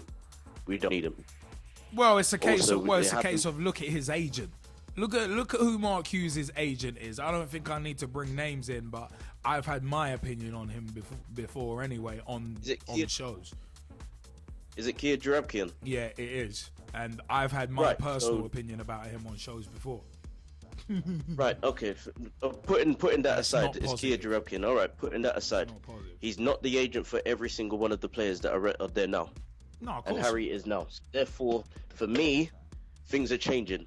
Okay, I don't know if Sammy said that he's had lunch or breakfast or something at the club, or he knows people at the club, something like that. Did mention that he knows people. I know that. He knows people at the club. All right. I'm hoping they're the current ones, because if they're not, then boy, things have changed, and they're changing for the better, so that when we get to the Premiership, if we're still in that debt, things are going to be moving forward for the club. The reason why Harry was brought in is because if anybody else was brought in, we wouldn't have this continuation, and we wouldn't be at the top, and we wouldn't be in the position that we are just to go and win on get a promotion. So. But then hold up, you know what? I want to interrupt you about the Redknapp point. G-man, how we've always seen Redknapp as that kind of wheeler dealer manager, yeah. Yeah. So, but at the same time, this dude does like to have money. Mm-hmm. Wherever he's been, he's always liked to throw money about. Yeah. Tottenham. Just look at Tottenham. Southampton. Portsmouth. Tottenham, Southampton, Portsmouth. There's 3 examples right there. So, in terms of Redknapp being the potential almighty savior of QPR, I don't know. I personally wouldn't hold my breath on it. Yeah, especially when you look at the history of Southampton. You look at Redknapp's track record. No. He's done well. He's done well with clubs, but look how much look how much he spent at Tottenham, and look at Pompey. He was there as well. And also, he's been implicated in bung scandals as well. Let's not beat around the bush here. At the end of the day, PT, Pitch Talk, we are about honest opinion here. This dude has been implicated in bung scandals. Remember in 2006? Remember in 2006 when he was implicated, and this dude wouldn't talk to the BBC for a few years? Watch that. I think it's Football's Dirty Secret from 2006. Go back and watch that. That's why I would always have my reservations about Harry Redknapp. It's one of them ones. Go back and watch that documentary if you can. I think I might have it somewhere. I'll give it to you at some point. So listen, this is not about Harry Redknapp. This is about where we are. Well, it is. Well, it kind of is. Well, it kind of is, because you were saying a second ago like he's going to be the savior of QPR and he's going to bring you back to the Premier League. He's not. So it is about him. Things have changed. But things have been changing because of the financial situation that we've been in. But we've not looked at players that we can actually get in to save the club for one season. We're looking at players to actually get in, so that once we get to the Premiership, if they're either good enough, we may just have to do a haul. So keep those players and see if we can bring in a few fresh ones. Yeah, but the thing is, so the thing is with that. The thing is with that. The irony in it Have you seen the 4-year plan? The documentary, the 4-year plan? Yep, I have. Watch it again. Watch it again, and exactly what you're saying now is exactly what was said by owners at QPR during that time. That's it. And where are they now? Where are they now? 'Cause there's only one left out. Well, it's one of them was Briatore and Eccleston have gone, but at the end of the day, it's been a revolving door of ownership. All I'm saying is, buy the 4-year plan DVD, watch that, and watch the extras as well. It's an eye opener. It's one of them ones. And a big shout out to Matt Hodgson, by the way, producer and director of the 4-year plan, who was the first ever Pitch Talk Meets guest. And obviously, right in the house now, we've got Samir Sawhney, who is one of the latest and greatest Pitch Talk Meets guests as well. But at the end of the day, I think with QPR, at the end of the day, we've heard this before, in terms of, oh, we're gonna do this the right way, we're gonna do it this way. We've heard it before. Like I said, in the 4-year plan, it's one of them ones. We've seen it, and it just it ended up. Yeah, QPR ended up getting Neil Warnock in and getting to the promised land of the Premier League, but then they ended up sacking him after a few months. So, as said, with QPR, for me, I have my reservations personally about Harry Redknapp, and I have my reservations about the way QPR are doing things, because because basically with this potential fine hanging over them like the sword of Damocles, they're not doing things a different way because they want to. They're doing it because they have to. There's a difference there between doing something you want to do and doing something you have to do. Pitch Talk is something myself, the G-Man, and Jezzy Fizzle want to do. We don't have to do it. But going out and working on a daily basis is something we have to do because it pays the bills. It just so happens that we enjoy what we do. But it's a necessity. You've always got to, it's always got to be looked at in that way. It's always got to be looked at in that way. I mean, Samir, did you want to jump back in? Because you've mentioned a couple of interesting things on Skype as well. Have at it, man. Oh, yeah. Well, it's a tricky one. I think I'm aware, and just to respond to Jaymie, I'm aware of the current situation, I'm aware of the previous situation. I'm aware of the difference between now. I'm not aware of the difference between a couple of years ago. Mm-hmm. I'm aware that the models that are being used are good models, the restructure, the plan, quote unquote. I suppose what my litmus test argument was is that what happens if the club starts sliding down the table, and I wrote a blog about this recently about the manager merry-go-round, which is a slight sort of link to that. What I mean is that does a plan necessarily continue if the club's results on the pitch start failing? In other words, how loyal are they to the plan, to the manager, and to the budget, especially if it's around Christmas time, which is probably the most important time of the season because of the dreaded transfer window. Now, I'm not a fan of the January window, but it's there. We have to deal with it.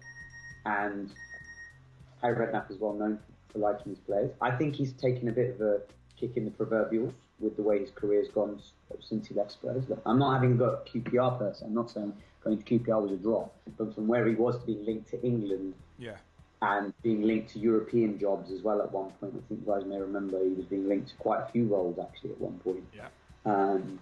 To then be thrust into a relegation battle as he was and being unable to save them. It's been a change, and I'm sure it's been a change that even he accepts that he did not see coming. And he was given a little bit of cash to go out and get a few players.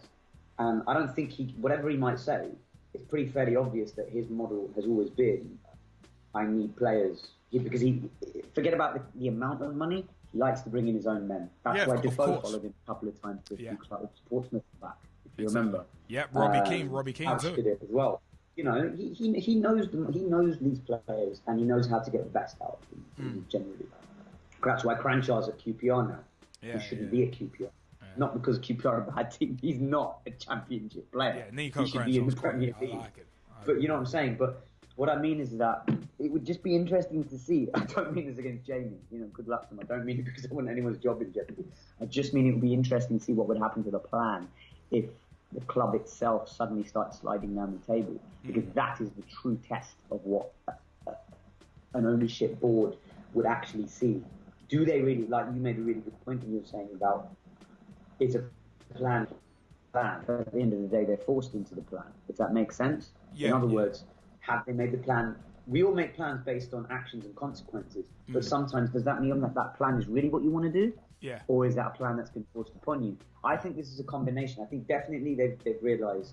I think they realised quite quickly after the Hughes regime and the Redknapp regime, sort of one came into another, that there was some serious financial issues. And I would just like to see what I think. I genuinely think that in January there will be some moving and shaking.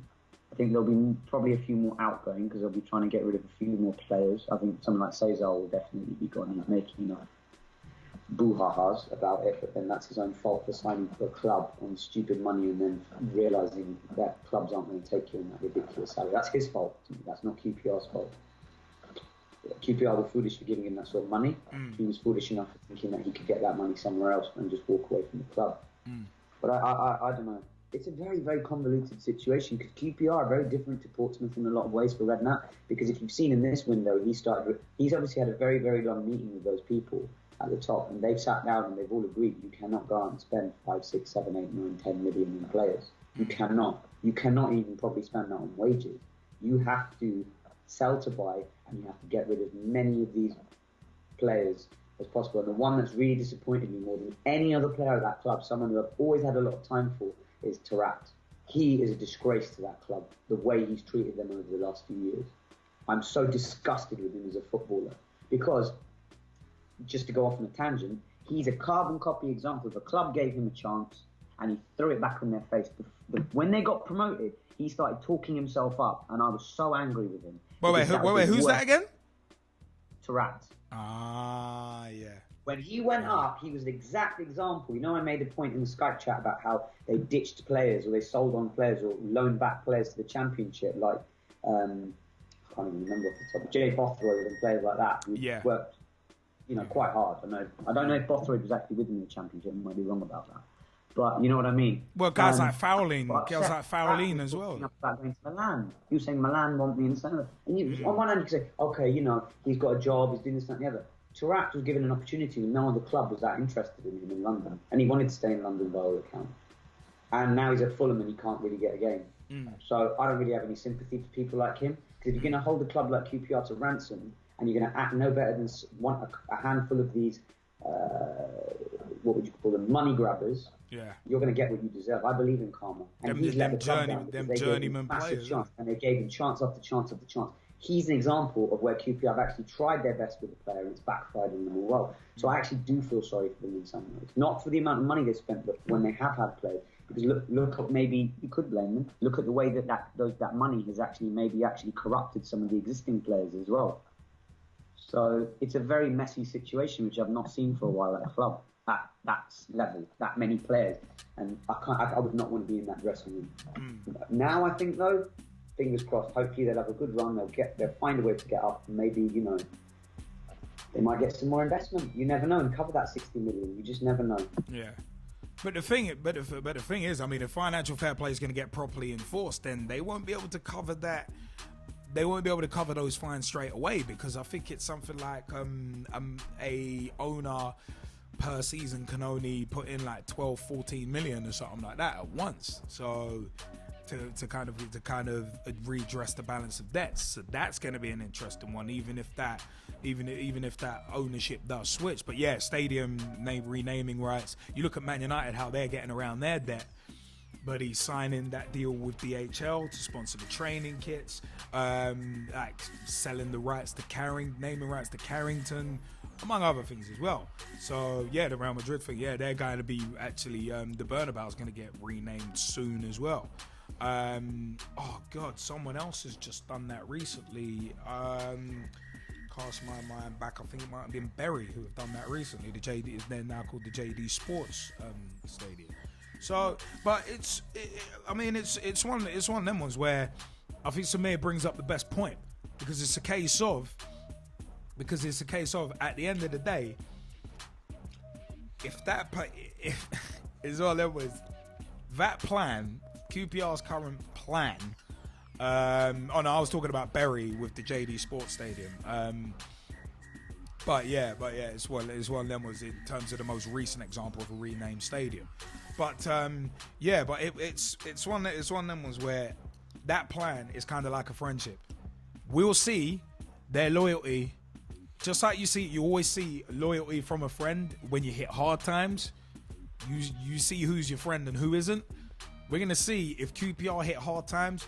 We're gonna see how strong that plan is. We're gonna see how loyal to that plan they are. Because Jaymie even said himself, boy, if things go sour at QPR, I always got Fulham. So imagine if Jamie's got that attitude, and I'm not swiping at Jaymie in particular, but I'm saying if Jamie's got that attitude at his level, then imagine people higher up having that sort of attitude as well. So imagine how toxic a dressing room. Samir just said, oh yeah, I wouldn't want to be in that dressing room. Imagine all the players are like that. It's one of them ones like the Big Show said in the Big Show Paul White said in the WWE Confidential about WCW. It's one of them ones where it's like it was WCW. It's a sinking ship. The rats were already off the ship. It was just for the smartest guy to get out first. So if you've got that attitude about a place, and Big Show left like 2 years before WCW went under, you never know. You never know who else holds that kind of attitude. And I said I'm not swiping at Jaymie in particular. I'm just saying the mentality. But that's just me. It's one of them ones, man. It's one of them ones. Have we got anything more on the socials? Well, yeah, we just asked we sent out there who is to blame for QPR's current state of affairs. Is it Mark Hughes, Tony Fernandez, Harry Redknapp? Your thoughts? Sorry.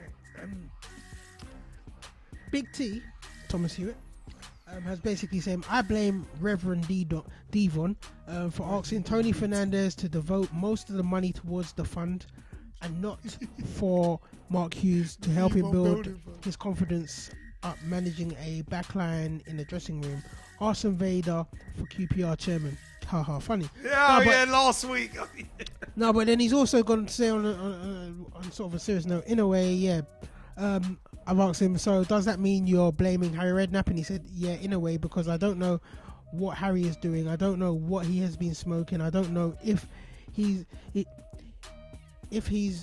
because of the side effects of the surgery, but that is just some foolishness. This guy is like Doink the Clown, a joke and an utter clown to himself and his wife. Wow, that's a scathing attack on the former Tottenham man. One of them ones. Big T's a harsh one. But I mean, our regular jester, Big T. Yeah, gotta love it. Gotta throw them T's up for him. But hey, it's one of them ones, man. It's mad. It's crazy at the moment.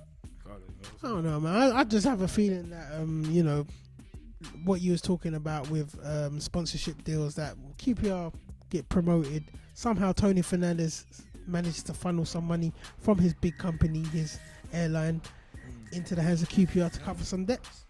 Yeah, it's one of them was, I'll sponsor the club. You can find a way money that way. No, that's an interesting one. You know what? You know what? That tune came to an end at a perfect time, because we're just going to swing into one or two messages and we will be right back with more of your Monday Night Footballing Fix. We will be right back. See you guys in a second.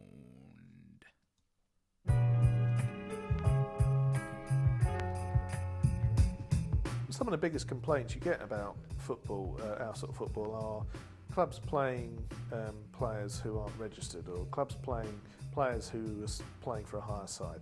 AFA football traditionally has only been 11-a-side men's Saturday football. And it's only in the last decade, I think, that you've had the other types of football. So trying to integrate it a bit more is interesting. We have a lot of conversation about what's the best thing we can do. You know, can we get match balls for all the clubs with the GlemNet logo on it, but give them a proper good match ball or new goal nets. I do think that it's important to try and get some community back, but I think it works the other way, that you go to a club and you find out that the guy who you've just been playing against has been tweeting this stuff. People say, did you get my goal? Well, actually it's a funny question if you think about it, because how can you get the goal? Because do you take it when they kick the ball? Do you take it when the ball's in the air? Do you take it when it's in the goal? Invariably, they'll find one and say, that's my goal. Probably not, it's probably the one they missed, but who knows? Just claim it. It adds to the community. You're going to know who people are when you play against them if you've seen the pictures of them. And yes, the G-Man has been fired from a managerial job, and that is Udinese in Football Manager 2014. Can't be bringing that up. I had to bring that one up. No, you know what? You reminded me of it earlier because of it's International Continental Talking Points. And considering it's an Italian team, we'd like to give a big shout out to Jazzy Fizzle, who is our resident Italian football expert. And a big shout out to Rebecca Knight and La Footiettes at La Footiettes on Twitter.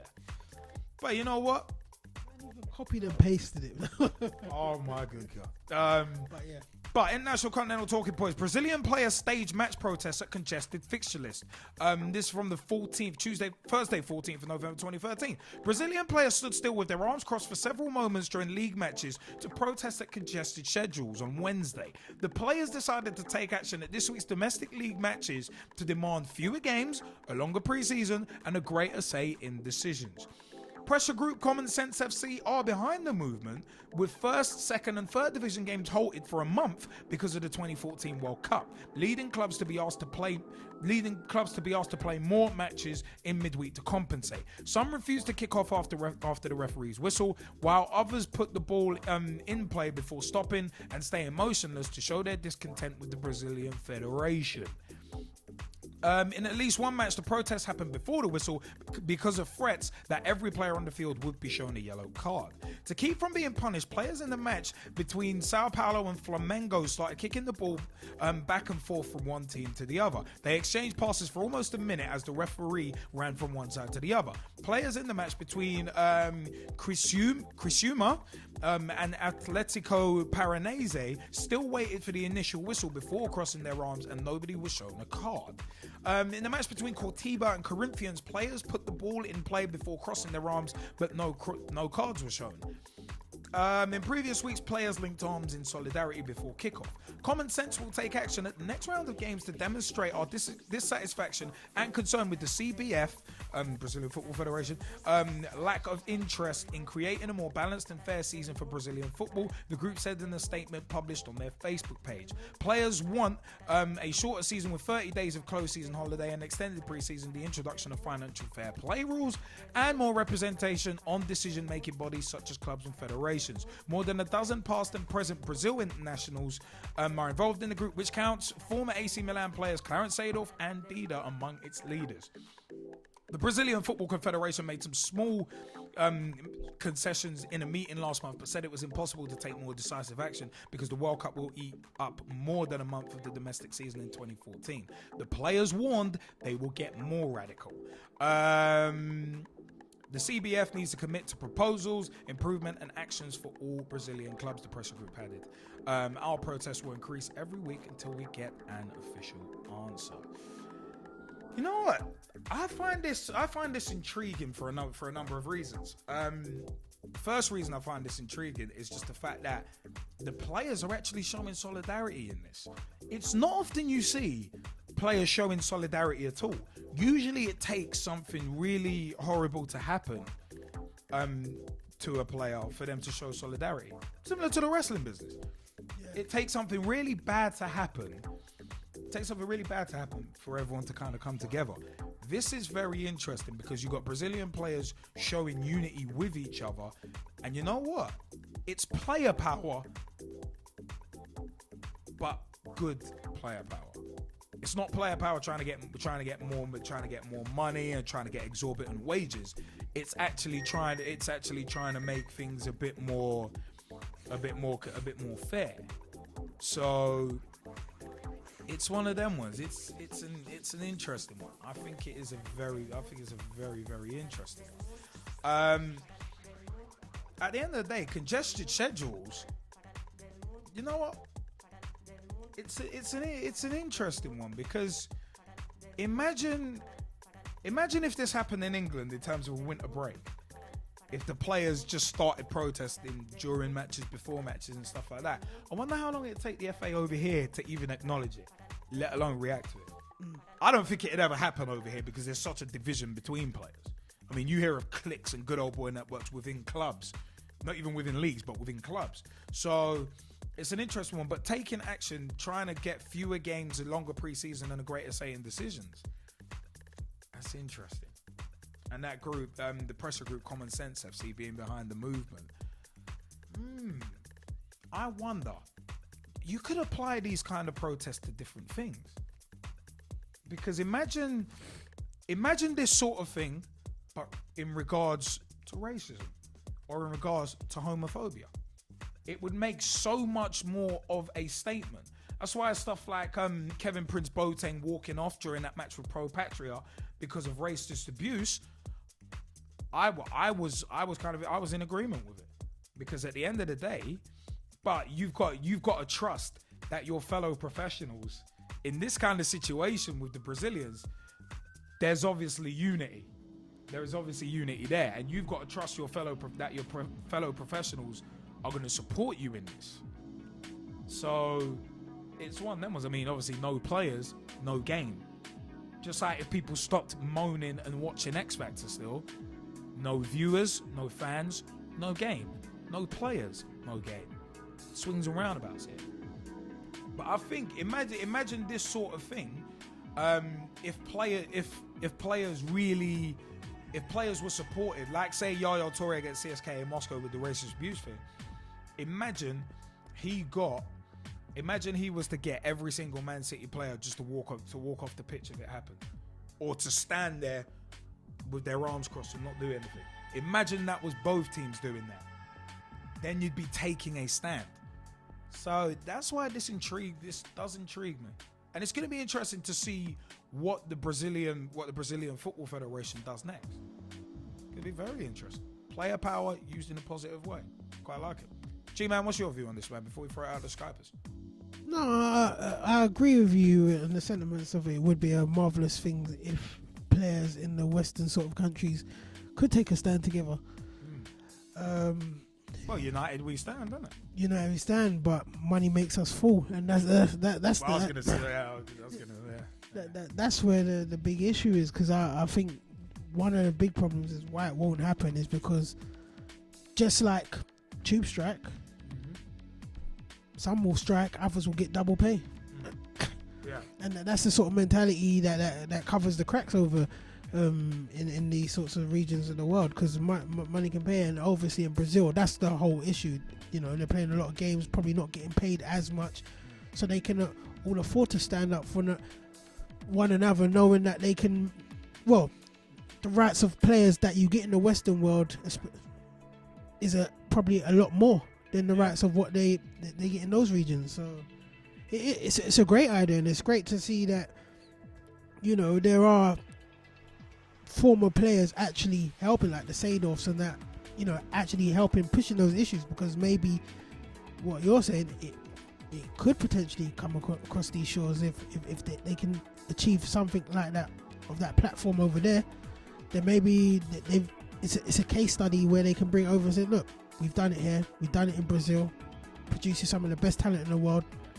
Let's try it in our homeland, Holland, or let's try it. But it's trusting your fellow pros, though. That's the thing. It's trusting your fellow pros to stand side by side with you. Yeah. I think that's a big issue. Yeah. Because at the end of the day, you look at most people who are fighting against stuff like racism, homophobia, among other things, a lot of people seem to be ploughing a lone furrow, which is a shame. You see these incidents come out once every few months, or oddly enough, usually in October, around Black History Month. Yeah. You always see these little things crop up. And it's like, okay, certain people like to pick their spots to come out. Like I've said about Gordon Taylor before.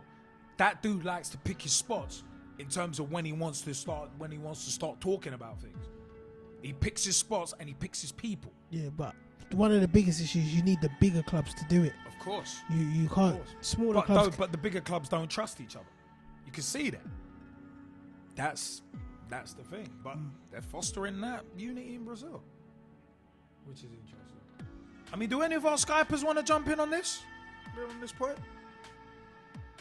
Because I find this Samir's saying quite a lot in the chat. It'd be nice to hear. Samir, do you want to jump on with your views?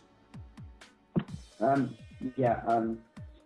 what I'd say is that I think punishments aren't strong enough. So to summarise as much as I can, probably a tiered system would be good. So I guess useful. And one argument could be you could have, for example, outstanding, adequate, needs more work, if you know what I mean. And if they drop into the third tier of that, like bronze, silver, gold, they're dropping into bronze, they're given action points before they drop below that. So it could be they haven't got enough, understanding what's going on in their stand. So they need to work on that. They need to pump up their security, working around in the clubs to know what's going on and the information going on in the clubs, like reporting. I was at the Chile game at Wembley on Friday, and I remember seeing it on the digital banners about antisocial behaviour. You can text it in now. I know that's quite common. Yeah. It's an expensive thing, but at the end of the day, if clubs want to get rid of this, you're going to have to spend a bit of money on it, unfortunately. Well, Kick It Out have their app as well. So yeah, exactly. And also, I don't think clubs are encouraged to take it seriously. I'd say in certain aspects, every country will accept that it has problems in some sort of antisocial behaviour way at football. Which is English football cannot say it's the best, but it's just slightly further down the line. So it always makes me laugh when I see English so-called. I think everyone in this Skype chat is what I would class as a proper English football fan. You see certain fans having a dig at, say, Eastern Europe, and I'm like, do you guys not realise that it was not more than a generation ago that we were doing quite similar things in our stands, and people of ethnic diversity or children or women were not welcome at football? Exactly. So for us to have a dig at other people is a little bit like you should be telling them what to do and helping them rather than telling them what they're doing wrong, full stop. Well, it's hypocritical. Clean up the crap on your own doorstep before you go trying to take over the world and clean up the world. And there's nothing wrong with constructive criticism, but it does make me laugh a bit when people make out that Eastern Europeans or you get Turkish clubs, this, that and the other are evil. I'm like, well, if you don't have, if you look at the way the FAs are run, for example, and the corruption there, we really can't. I mean, South American football was well known to have a very divisive and corruptive leadership in many of those countries. So by proxy, you can understand why, for example, the clubs find it very difficult because there's no generic set rules. Like Liverpool, remember we were talking a few months ago about how Liverpool had set out these guidelines about exactly. Abuse and was it homophobia? Tell me if I'm wrong about that. Yeah, it was homophobia, racism, among other things as well, and it was a set of guidelines, and we even had I think it was a Pitch Talk push point up about it. I think it was Liverpool versus racism, homophobia, and the parasitic media or something like that. But the media just tried to make a joke of it, weren't they? Yeah, as if it was like something cynical. My example is Liverpool is a club. I'm not talking about my affiliation. I'm just saying they're a club that seems to be at least doing something. A lot of these clubs they don't have a need to because the punishments are so disproportionate, or they're seen as internal problems. Oh, this club's got this issue. It's not us. You know that whole it's not my problem, guy. You know that whole thing. It's not on my doorstep. Why should I deal with it? Yeah. Which is the way a lot of clubs. Certainly, we get it. We do still get it in England, like with the homophobia thing. That's still an issue. That we know about. Where you'll get fans, you get coaches, you get players who say, "I don't know what you're talking about," and you're like, "Really?" But that's because some people, if it's not in their face, they're very blinkered. They'll only see what they can see. They will not look at the wider context. They're given no reason to. So certainly in Europe, I think, or internationally, not just Europe, I think the fines are disproportionate. That's my honest truth. But for me, the 3 strikes and you're out thing was good. And I'm not interested in partial stadium closures and Which is a paltry £50,000 punishment. fines. No, take away their revenue for half a season. Take away their ability to assign players. Take away their ability to, I don't know, continue in the Europa League, Champions League, or their domestic cups. Take that away, and let's see how quickly suddenly clubs start saying, oh, you know what, I think at board level we need to have a bit of a conversation about what's going on at our club. We need to investigate so that we're not made to look like idiots. Yeah. Because the thing is, a lot of it is PR. A lot of it is public relations activity, and they're seeing that's not that important. Let's just give them a few, what was that thing that they do sometimes? Was it international European games where they have to do that absolutely cringing speech about why our club or why our country is opposed to, what was it, racism or phobia? I saw it recently in a game. I can't remember. I was going to say the whole respect campaign is hilarious, and them cringy videos. It's not them the cringy campaign videos itself, from I UEFA with that tune that do do do do do do do do. It's like, come on. It's Yeah. like if you really The thing is, want to garner respect, start punishing people I for went on a stepping out child of line. safeguarding course recently to update it because I have to do it every so often. And the guy that was delivering it was awesome. He was talking, and the reason why I'm going off on this is because we were talking about isms, and he was talking about how, to help to rid the issue with, say, the angry parent, which is, it's a step down from basically what we're talking about how clubs are now being asked with the respect barriers and with educating the parents and with taking it seriously that they need to. It's not just it's the parents' problem. A lot of these parents, the games develop very quickly, and they're of a generation where they didn't have the things that the kids have now, like small-sided football and decent coaching, some decent pitches, some decent regular football. If clubs took that to the next level, at elite level, and understood you have to educate the fans, you have to explain to them that they are role models. If the kids come in, they learn that. I've been at football games in the lower league, in family stands, and I've seen children effing and blinding and no one doing anything. No one. And it shocked me. I've walked out of games because I felt I'm not the person I am now. Now I would combat it. I was 8 or 9 years down the line before. Young coach who didn't know, and there's a student watching football, and I'd be like, oh my God, and I would just walk away. And imagine if I was one of those guys with that strong constitution and had walked away and never come back. That would have been me lost to the system, and I cannot understand why more clubs are not taking it. A lot are, but I don't think they're taking it seriously in the sense that there's no derivative for them. There's no punishment. Like if a club gets a 40 grand fine, they'll just find a way. They'll sell a few more shirts to pay it. You know what I'm saying? Exactly. Or they'll just say, oh well, that's the prawn sandwiches not being sold next week. It's, Well, I mean, I've always said you need to punish uniformly and in a draconian fashion. I've always said it. I've always believed it, and it's one of them ones. I mean, that when things at the top are rotten, it spreads. And the fact of the matter is, you look at how corrupt FIFA are, you look at how corrupt UEFA is, RFA, most other institutions in football. You look at how corruption runs rampant. It's a wonder why football is still somewhat backwater in terms of culture. Not everybody in football's like that, but there's a lot of people that will cut your throat and stab you in the back rather than help you up when you're down, which is a screwed mentality. But I've always said that football is a microcosm of society in that way. But I mean, if these Brazilian players can come together, then why can't others? Would be my underlying question.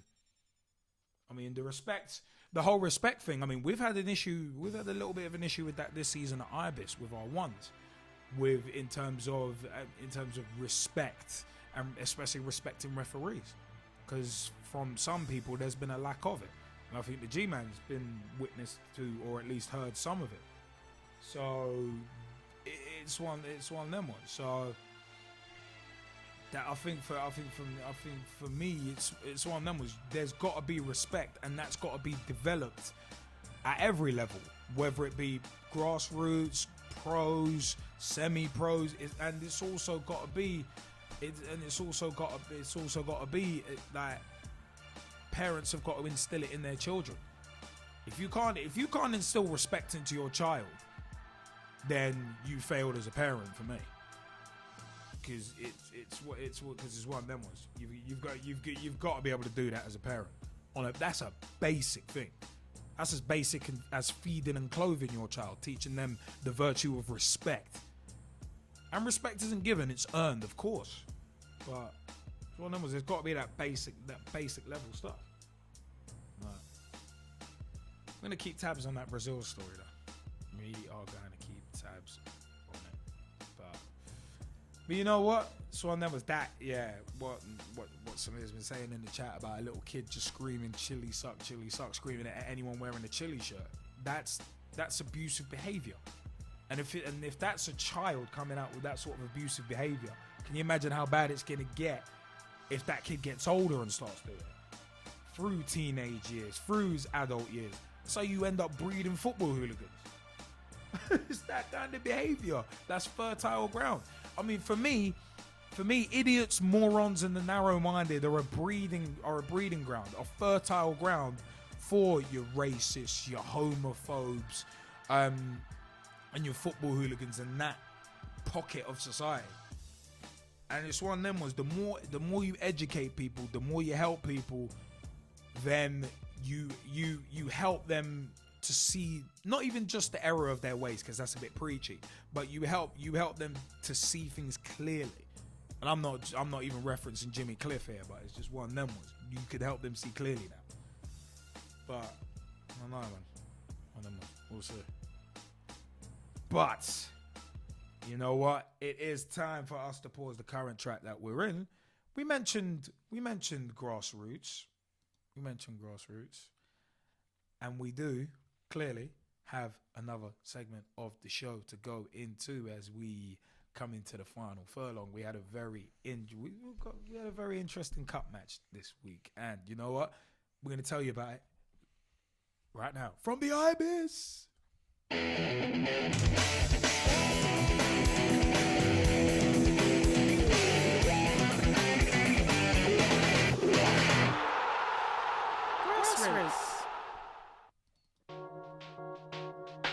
Grassroots.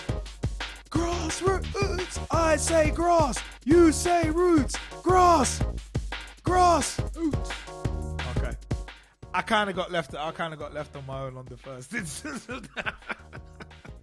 It's terrible.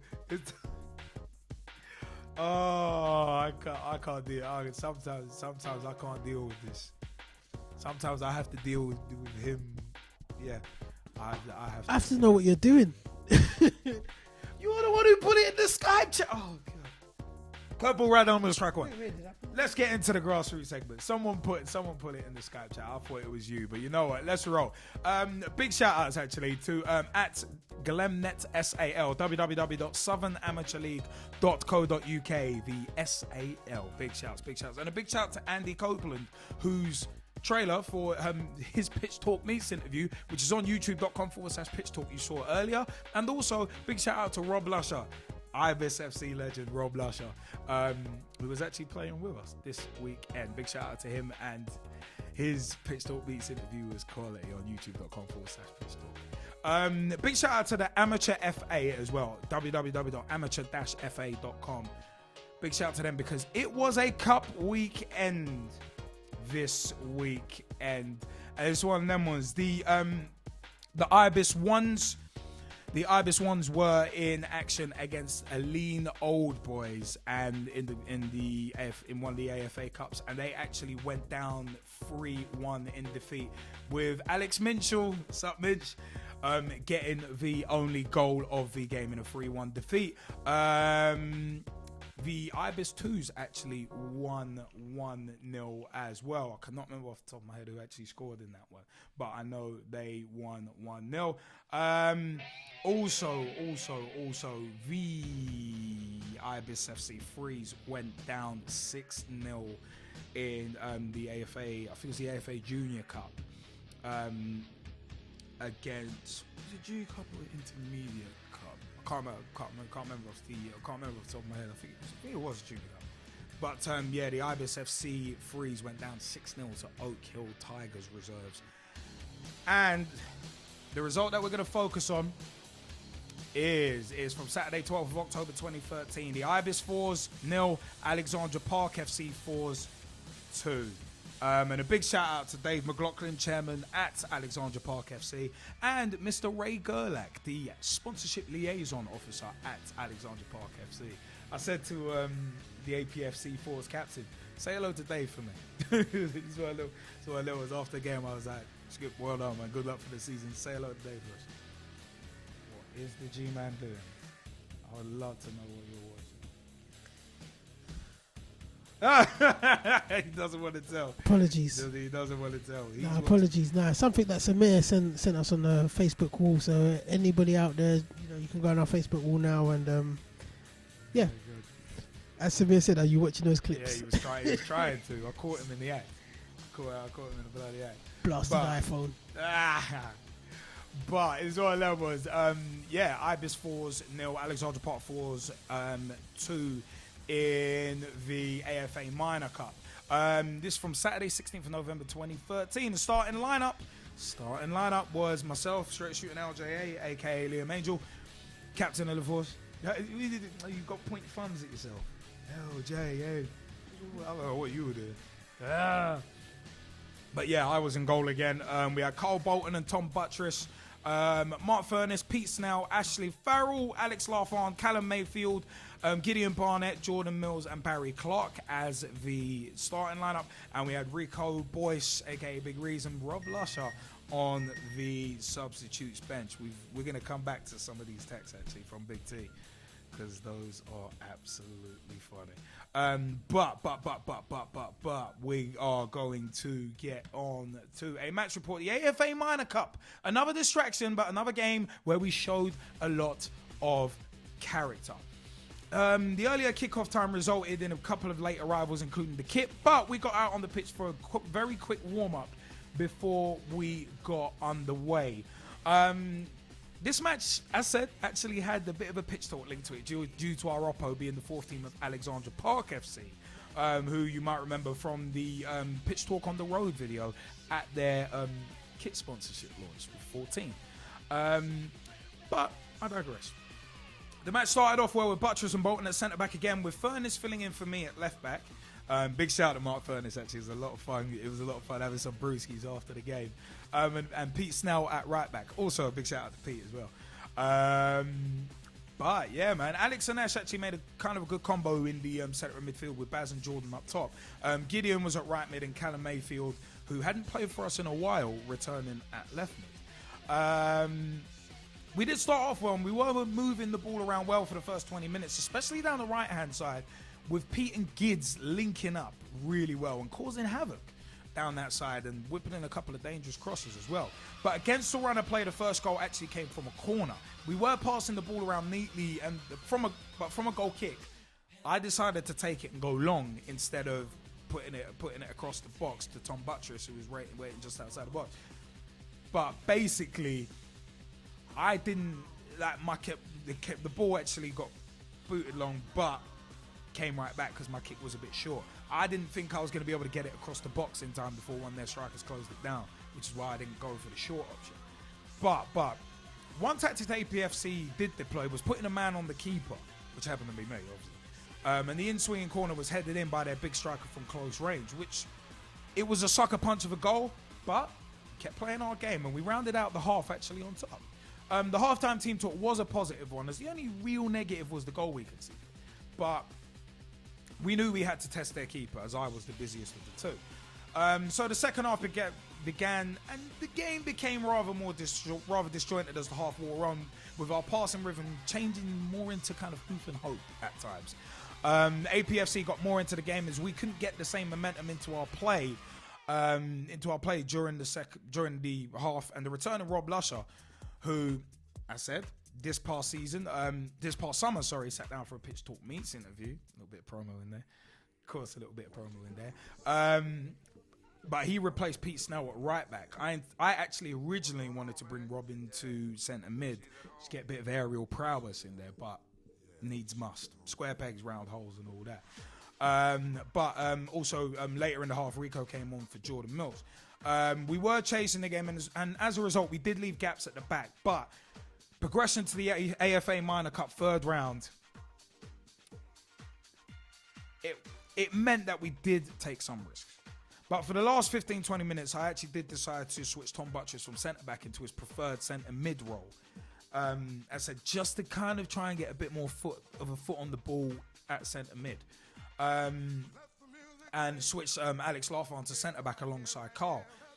But the more we chased, the more we left gaps, and APFC ended up scoring a second goal, which really put paid to our efforts with about 3 or 4 minutes left to go. So we bowed out of the AFA Minor Cup, and after the match, there was a bit of a debate about playing styles. But it was basically pragmatism versus pretty football at AFA level, especially fours level. I mean, it's an everlasting debate, but one thing that also was everlasting is the spirit shown by the Ibis. By the Ibis fours again. It's back to league duty next week, though, which is going to be very interesting with a local derby against Polytechnic. I think it's the Polytechnic Sevens we're playing. So if we could develop a cutting edge and combine it with the fighting spirit, I think we'll be good for the season. Hey, I'm straight shooting LJ, and that is my take on the deal. That's my take on the match. But it's one of them ones where it was a good game. I think it's one of them ones where it was an enjoyable game to play in, and even Carl Bolton was like, you know what, that was an enjoyable game to play. Even in goal, I actually did quite enjoy it this week, but it's just a shame about the defeat. I guess we might have to get more of us to have a training. But information about the Ibis, we are on the lookout for players still. ibisfootballclub@gmail.com is where you need to email for more information. Facebook.com/ibis.fc, ibis.fc. At ibis_football on Twitter, or twitter.com/ibis, ibis_football. Ibisfc.co.uk is the official website. So big shout out to John Timmins, aka JT, who runs the website. Training is every Wednesday, 7:30 p.m. until 9 p.m. at the Battersea Park all-weather AstroTurf pitches, the southwest part of those AstroTurfs, next to the Children's Adventure Playground. Matches are on Saturdays, anywhere within the M25. Where you play northwest, southeast, west is dictated by the team you play for. So, it's one of... You look like almost you were going to say something. Huh? Just watching videos. I thought you were going to say something. No. So I was watching videos. I was listening eagerly. Terrible. Raring to go for Saturday. Anyway, listening eagerly but watching videos. Oxymoron. Yeah. No, but I did want to say this video that Samir posted, absolutely funny. He actually caught me off guard here. I thought it was Techers. You need to watch it. I'm gonna watch that later. But let's swing on, because we got a couple of other teams to mention within the grassroots segment, and that's Haringey Borough Women's FC are one of the other teams we feature in the grassroots segment. They're located in Coles Park, White Hart Lane, Tottenham, London N17 7JP. They do have a Facebook group, Haringey Borough Women's FC. Ask politely, they'll let you be a part of it. At HBWFC1 on Twitter, and they are developing their website at the moment, which is www.haringeywomenfc.co.uk. Big shouts to Kendall Campbell, actually, an Ibis teammate of mine. Heal your wheel, bro. Get well soon.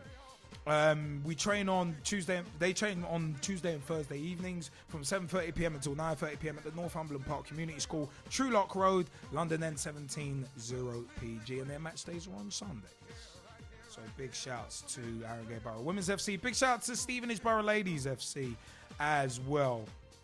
We haven't had a match report in a while, but it's one of them was we did get something last week from Stevenage Borough Ladies FC. So big shout out to Dave Potter. Clubwebsite.co.uk/Stevenage BOROFC. They do have a Facebook page, Stevenage Borough Ladies FC. Their first team is in the Eastern Region Premier Division for 2013-2014, and their reserves are in the Eastern Region South for 2013-2014 season. They play on Sunday afternoons as well, and their home pitch is the Codecote Sports and Social Club, Berry Lane, Codecote SG48XX. So we had a match report from that we got through last week, and Dave Potter has said things going well with both squads. First team played Haringey Borough Women's FC. And not being there does make it hard to write a report, so I'll be interested in their report. Always a tough and physical game against Haringey, and with 2 players not showing up, one being the goalkeeper. Things didn't start well, and they had to play the game with 10. The ladies played together as a team and battled hard to record another win, coming out 2-0 winners and pushed the first team up to 3rd in the league. 2 goals from Jess McNamara. The reserves had a away cup game versus Norwich City reserves, leaving Stevenage at 9 and getting home at 7:30 in the evening. It was a long day. The reserves were missing key players, and after Beth Page injured herself in the warm-up, they had to play the game with no subs, and Norwich having 5. Again, like the first team, the girls battled hard and were winning 1-0 after captain Cherie Evans scored a 25-yard screamer. But with 10 minutes to go, Norwich scored with a hopeful ball into the area from 40 yards that was taken by the wind. And deceived the Borough keeper, who could only parry it into the net. Into the net, I think that should be. Then they produced a moment of magic after a break down the right, and the cross was met on the volley and flew into the net, Van Persie style. 2-1 to Norwich, but a great performance from the Borough. They should be proud of. Ooh, there's actually quite a funny. You know what? Yeah, there's actually quite a funny article in the grassroots segment. We'll post it up, but yeah, it is quite funny. I'm gonna hold on to that one because that's actually quite a funny article. But you know what? We're still here for a little bit longer. Still here. Yeah, we're still here, but we gotta pause that track, Super Chief by Trevor Vicious. We got pause that track because time is ticking away. Pause is ticking away. Time is ticking away. So without further ado, it is a bit of time to swing on to a little bit of, and Samir, you might want to hold on because these are gonna be some quite funny points. We're gonna go into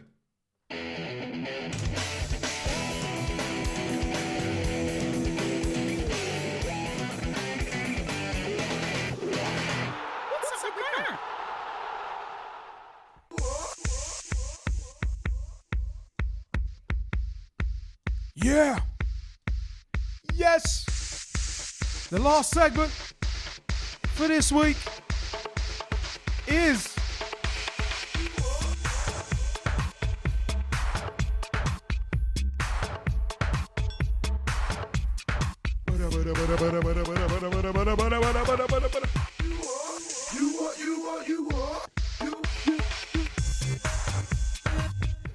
every time I hear that song, not only does it remind me of Spoonface because it's You What by Spoonface, but it reminds me of the Journey show. Them old days, man. Them old days of play vibes. But you know what? Yeah, you know what? It is one of them ones. Pussycat Goals, Yeovil to launch their own girl band. This is from yesterday. From Sunday, 17th of November 2013, Yeovil Town broke into the Secretary of English Football for the first time in their 118-year history this season, but thus far the Somerset side have not exactly set the championship alight. With 9 points from 15 games, they are currently bottom of the pile and look like being a strong relegation contender. However, it's not all doom and gloom for the Glovers, as they will soon have what every football fan truly covets: their own girl band. I've loved it. Oh, the troupe of pop performers will be assembled to perform at Hewish Park before and during games. The Guardian reports Yeovil will be the first football club to have a girl group, and the plan is for the band to be based on the Pussycat Dolls. Oh my God. To perform at home matches for the rest of the 2013-2014 season. Auditions for females aged 18 and over will be held at Hewish Park on December 4th, and the successful girls, a lead singer and a group of Southwest-based dancers will work with record label The Famous Company to record a single that will be released on iTunes. The record will raise money for Prostate Cancer UK, the Football League's official charity. Oh my God. The Yeovil spokesman has spoken of the myriad of benefits of the new girl group, which include raising money for charity and giving the club exposure to new fans via the pop charts. Current fans may also be delighted to see something aesthetically pleasing on the turf in lieu of a team that wins games. This wouldn't be Yeovil's first foray into the music industry. In 2004, when they earned an FA Cup fourth round tie with Liverpool, which they lost, of course. Come on. They released Yeovil True, a fantastic version of Two Little Boys. Amazingly, it made it to number 36 in the UK charts. So they've been singing before. You know what? This is one story I like because it's bringing the fun side back into football. And for Prostate Cancer UK, what a brilliant reason to do it. It's a brilliant cause to do it. So it's one of them it's bringing the fun side back into football because football is very serious nowadays. And I used to like the old FA Cup songs. They used to be hilarious. Pass move is the Liverpool groove. What's it? You gotta move like the red tribe do. And what's it? Looking for some hot stuff, baby. This evening. I'll let you sing that. But it's one of them ones. I would say it's one of them ones. My name's John Barnes. I come from Jamaica. And when I do my thing, the girl goes bananas. How's he doing the Jamaica rap? He's from the south of the Watford Gap. It's one of them ones. I used to love those FA Cup songs. I thought they were funny. I thought they were funny. No, you know what? Before you even said anything about the charity, I wanted to say desperation because no, on a level that just sounded very desperate. Like they're bottom of the league. I think they've only got 9 points or something silly like that, and no one will remember them beyond that point. But having a girl band, they get remembered for something gimmicky. But however, you said it was for charity. All respect to them. Hopefully that gets a lot sold and they make some money for cancer. Hopefully. Hopefully. But it does sound like a little... It just sounds a bit desperate to me. A little gimmicky, yeah. A little gimmicky, yeah. But still, it's one of them ones. But Didn't Crystal Palace have like... They've still got their cheerleaders. Cheerleaders. Yeah. They've still got their cheerleaders. Samir, you I know you want to jump in on this, man. Have at it. No, I've given up. I'm not working in football anymore.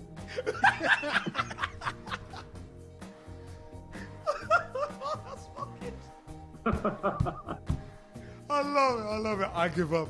I'm having... Oh, man. Tom Wood, you wanted to jump in, didn't you? On this topic. You're saying that Palace has still got cheerleaders, we've still got dancers at half time, and they're only like 18. Oh, I thought he was going to say less than that. Oh my God! You would have had proper Wenger style, Charles. Sit down, you bitch. All them. I just heard that deep pause. They're only about. Oh. There was one of them but she ain't there no more. She was wearing hot pants at the age of 15 when she first started working there. What? you are ribbing me, right? You are ribbing. No joke. Oh, no joke, because she actually told me as well, because I know her as well. So who in the blue hell? What powers that be at Southend? Let that run. Oh, good God. Blame the chairman. Oh, my God. Blame the chairman. That chairman needs to be put under the jail. But you know what? Speaking of being put under the jail, an FA Trophy game ended in truly bizarre circumstances on Saturday when the match referee was forced off due to injury, and the replacement picked from the crowd was prevented from taking over because alcohol was smelled on his breath. Now, Colwyn Bay were losing 2-0 to Altrincham when the referee in charge of the fixture between the two conference north sides fell victim to a calf injury and was unable to continue. Was unable to continue. Right, where am I? So there was with only 7 minutes remaining at Colwyn Bay's Red Lion Food Stadium, an appeal was put out over the loudspeaker for a qualified official to make themselves known in order for the game so that the game could be finished. However, when a grade 5 qualified referee did just that, Colwyn Bay refused to continue on the grounds they suspected the man had been drinking, as confirmed by Altringham's official Twitter feed. Altrincham were left upset by Colwyn Bay's actions, especially as they also offered assistant coach Ian Senior as a replacement linesman. A scenario which was also deemed unpalatable by the home side. Altrincham chairman Graham Rowley told BBC he felt the match should have been awarded to his team. I hope common sense, oh my God, he said, I hope common sense prevails. We hope we don't have to come back for 7 minutes. We were dominating. They should award the game to us.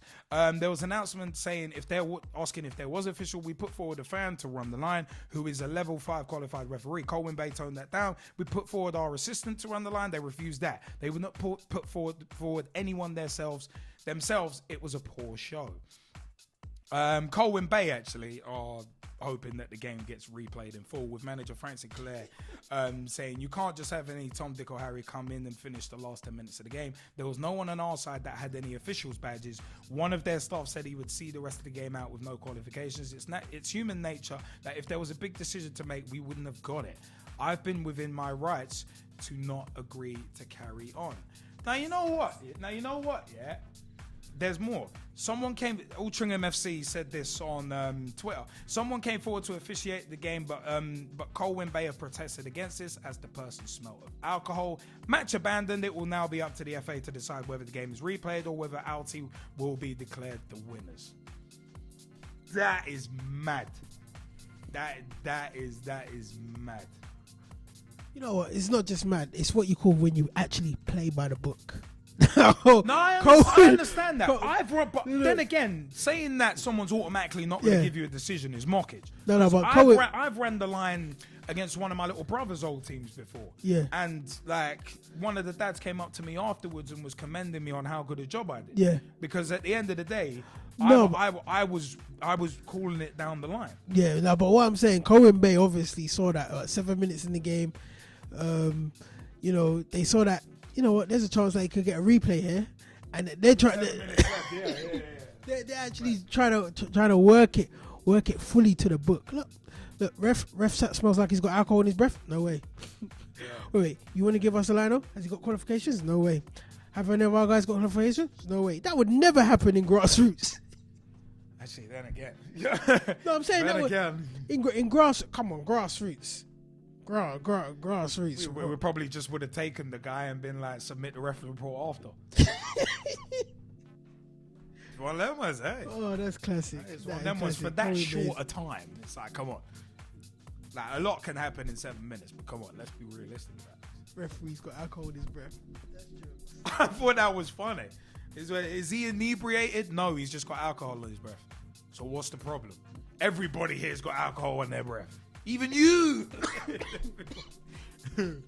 Oh man. I mean, do any of our Skypers want to jump in? Do any of our Skypers actually want to jump in on this? Because I just think this is quite funny.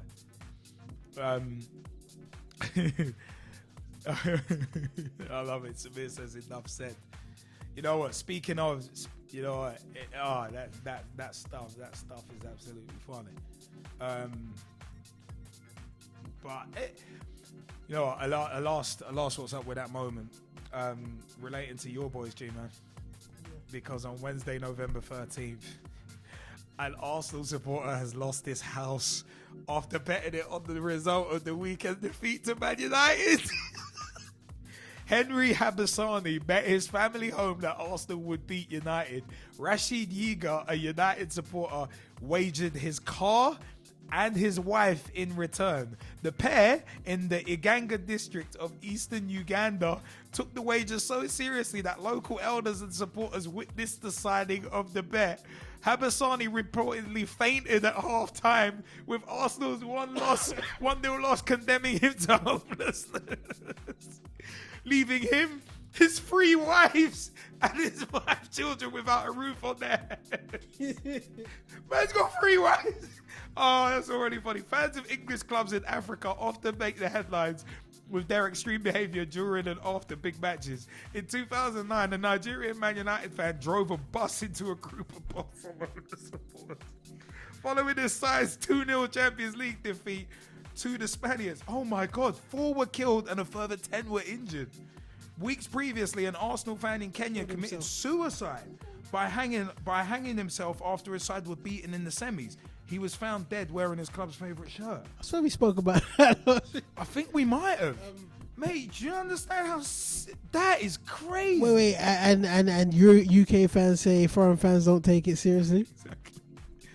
Well, then again, we have actually got a couple of African-based Pitch Talk supporters. Yes, G-man. Ishmael on Twitter. Amin Yassin Bacha as well on Facebook. Anyas Wahija as well. Oh my God. No, guys, I'm not encouraging you to do anything. Keep the banter up. Don't do anything as serious as that. But that must be some serious heated debate to get to that point, you know? Yeah, exactly. You know what? I bet my house. I bet my family. You know what? I'm betting. You know what? Let's get this in writing. I want to bet my goat. You can take my goat. I will give you my goat. I'm telling you, forget it. You can have my house. My house. My house. If Man United beat Arsenal, I tell you, you can take my house. This one is mocking.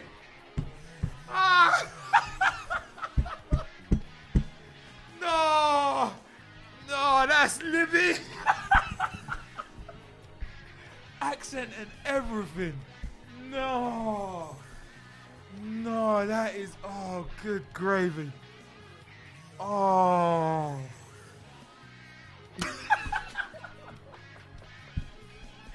Oh. That is what you call for life. That is funny. Oh God, that's funny. No, that's funny. Speaking of funny, actually, we're going to round out the show with a couple of jokes that Big T sent in earlier. Why do Man United fans never do well at geometry? Because they never have many points. Why do NASA send all of their astronauts to train at Old Trafford? Because it's the only place in the world with no atmosphere. No! All from Big T. What's the difference between foot and mouth and Man United? Foot and mouth went far in Europe. Oh, that's mocking.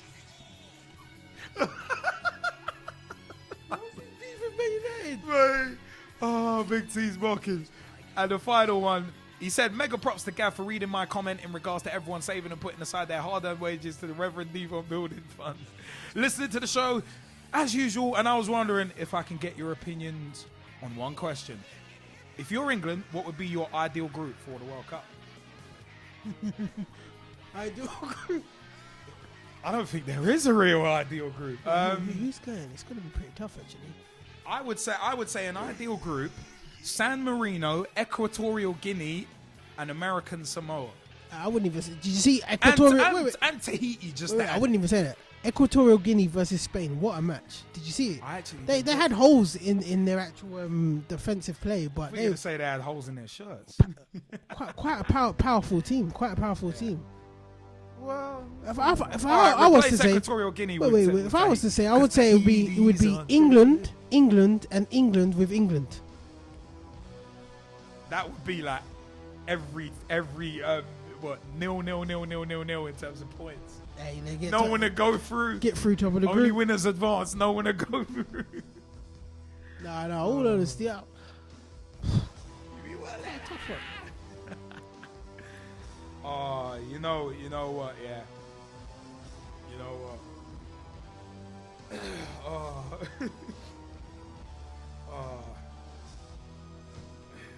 It's one of them was, you know what? It is about that time where, as much as I hate to do it, it is time for us to say our goodbyes. G-Man, you want to give him a wave? G-Man, give him a wave. G-Man, give him a wave. G-Man, give him a wave. People, it is time for us to vacate the place with a haste. And you know what? It has been a lot of fun. One hell of a lot of fun this week. Oh, I absolutely love it. I absolutely love it. Always having fun on the show. But you know what? It is time to pause that track because it is time for us to say. I'm grassroots coach Manisha Taylor, and you're listening to Pitch Talk. The football talk show that pulls no punches and holds back nothing on opinions. Hi, this is Julian Ali. I'm an English football coach and hopefully I'm taking Pitch Talk to a new level. Hi, I'm Matt Hodgson, Director of the 4-Year Plan, and you're listening to Pitch Talk, the only place to get your Monday night footballing fix. Make sure you join the revolution. The pitch is where we eat. The pitch is where we sleep. And the pitch is where we talk.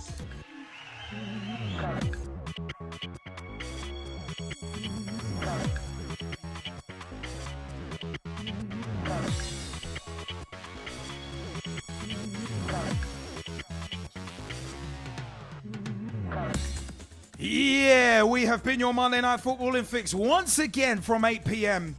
every single Monday night of your lives here at youtube.com/Pitch Talk. Remember, we also podcast Mixcloud, Podomatic, iTunes, Spreaker. Of course, pick your poison in terms of the podcast. But you know what?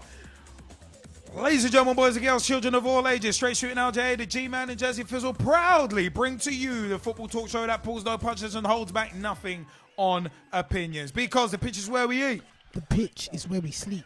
And the pitch is where we talk. Ladies and gentlemen, boys and girls, children of all ages, Facebook.com/Pitch Talk. Become a fan, become a friend, become a member of the group. Join the footballing revolution we are working so hard to create. MySpace.com/Pitch Talk. PitchTalk.blogspot.com or .co.uk to see and read blogs, including the grassroots segment written by yours truly, Straight Shooting LJ, and much more written by myself, the G-Man, Jazzy Fizzle. Also got Mearsey, Dave Meir.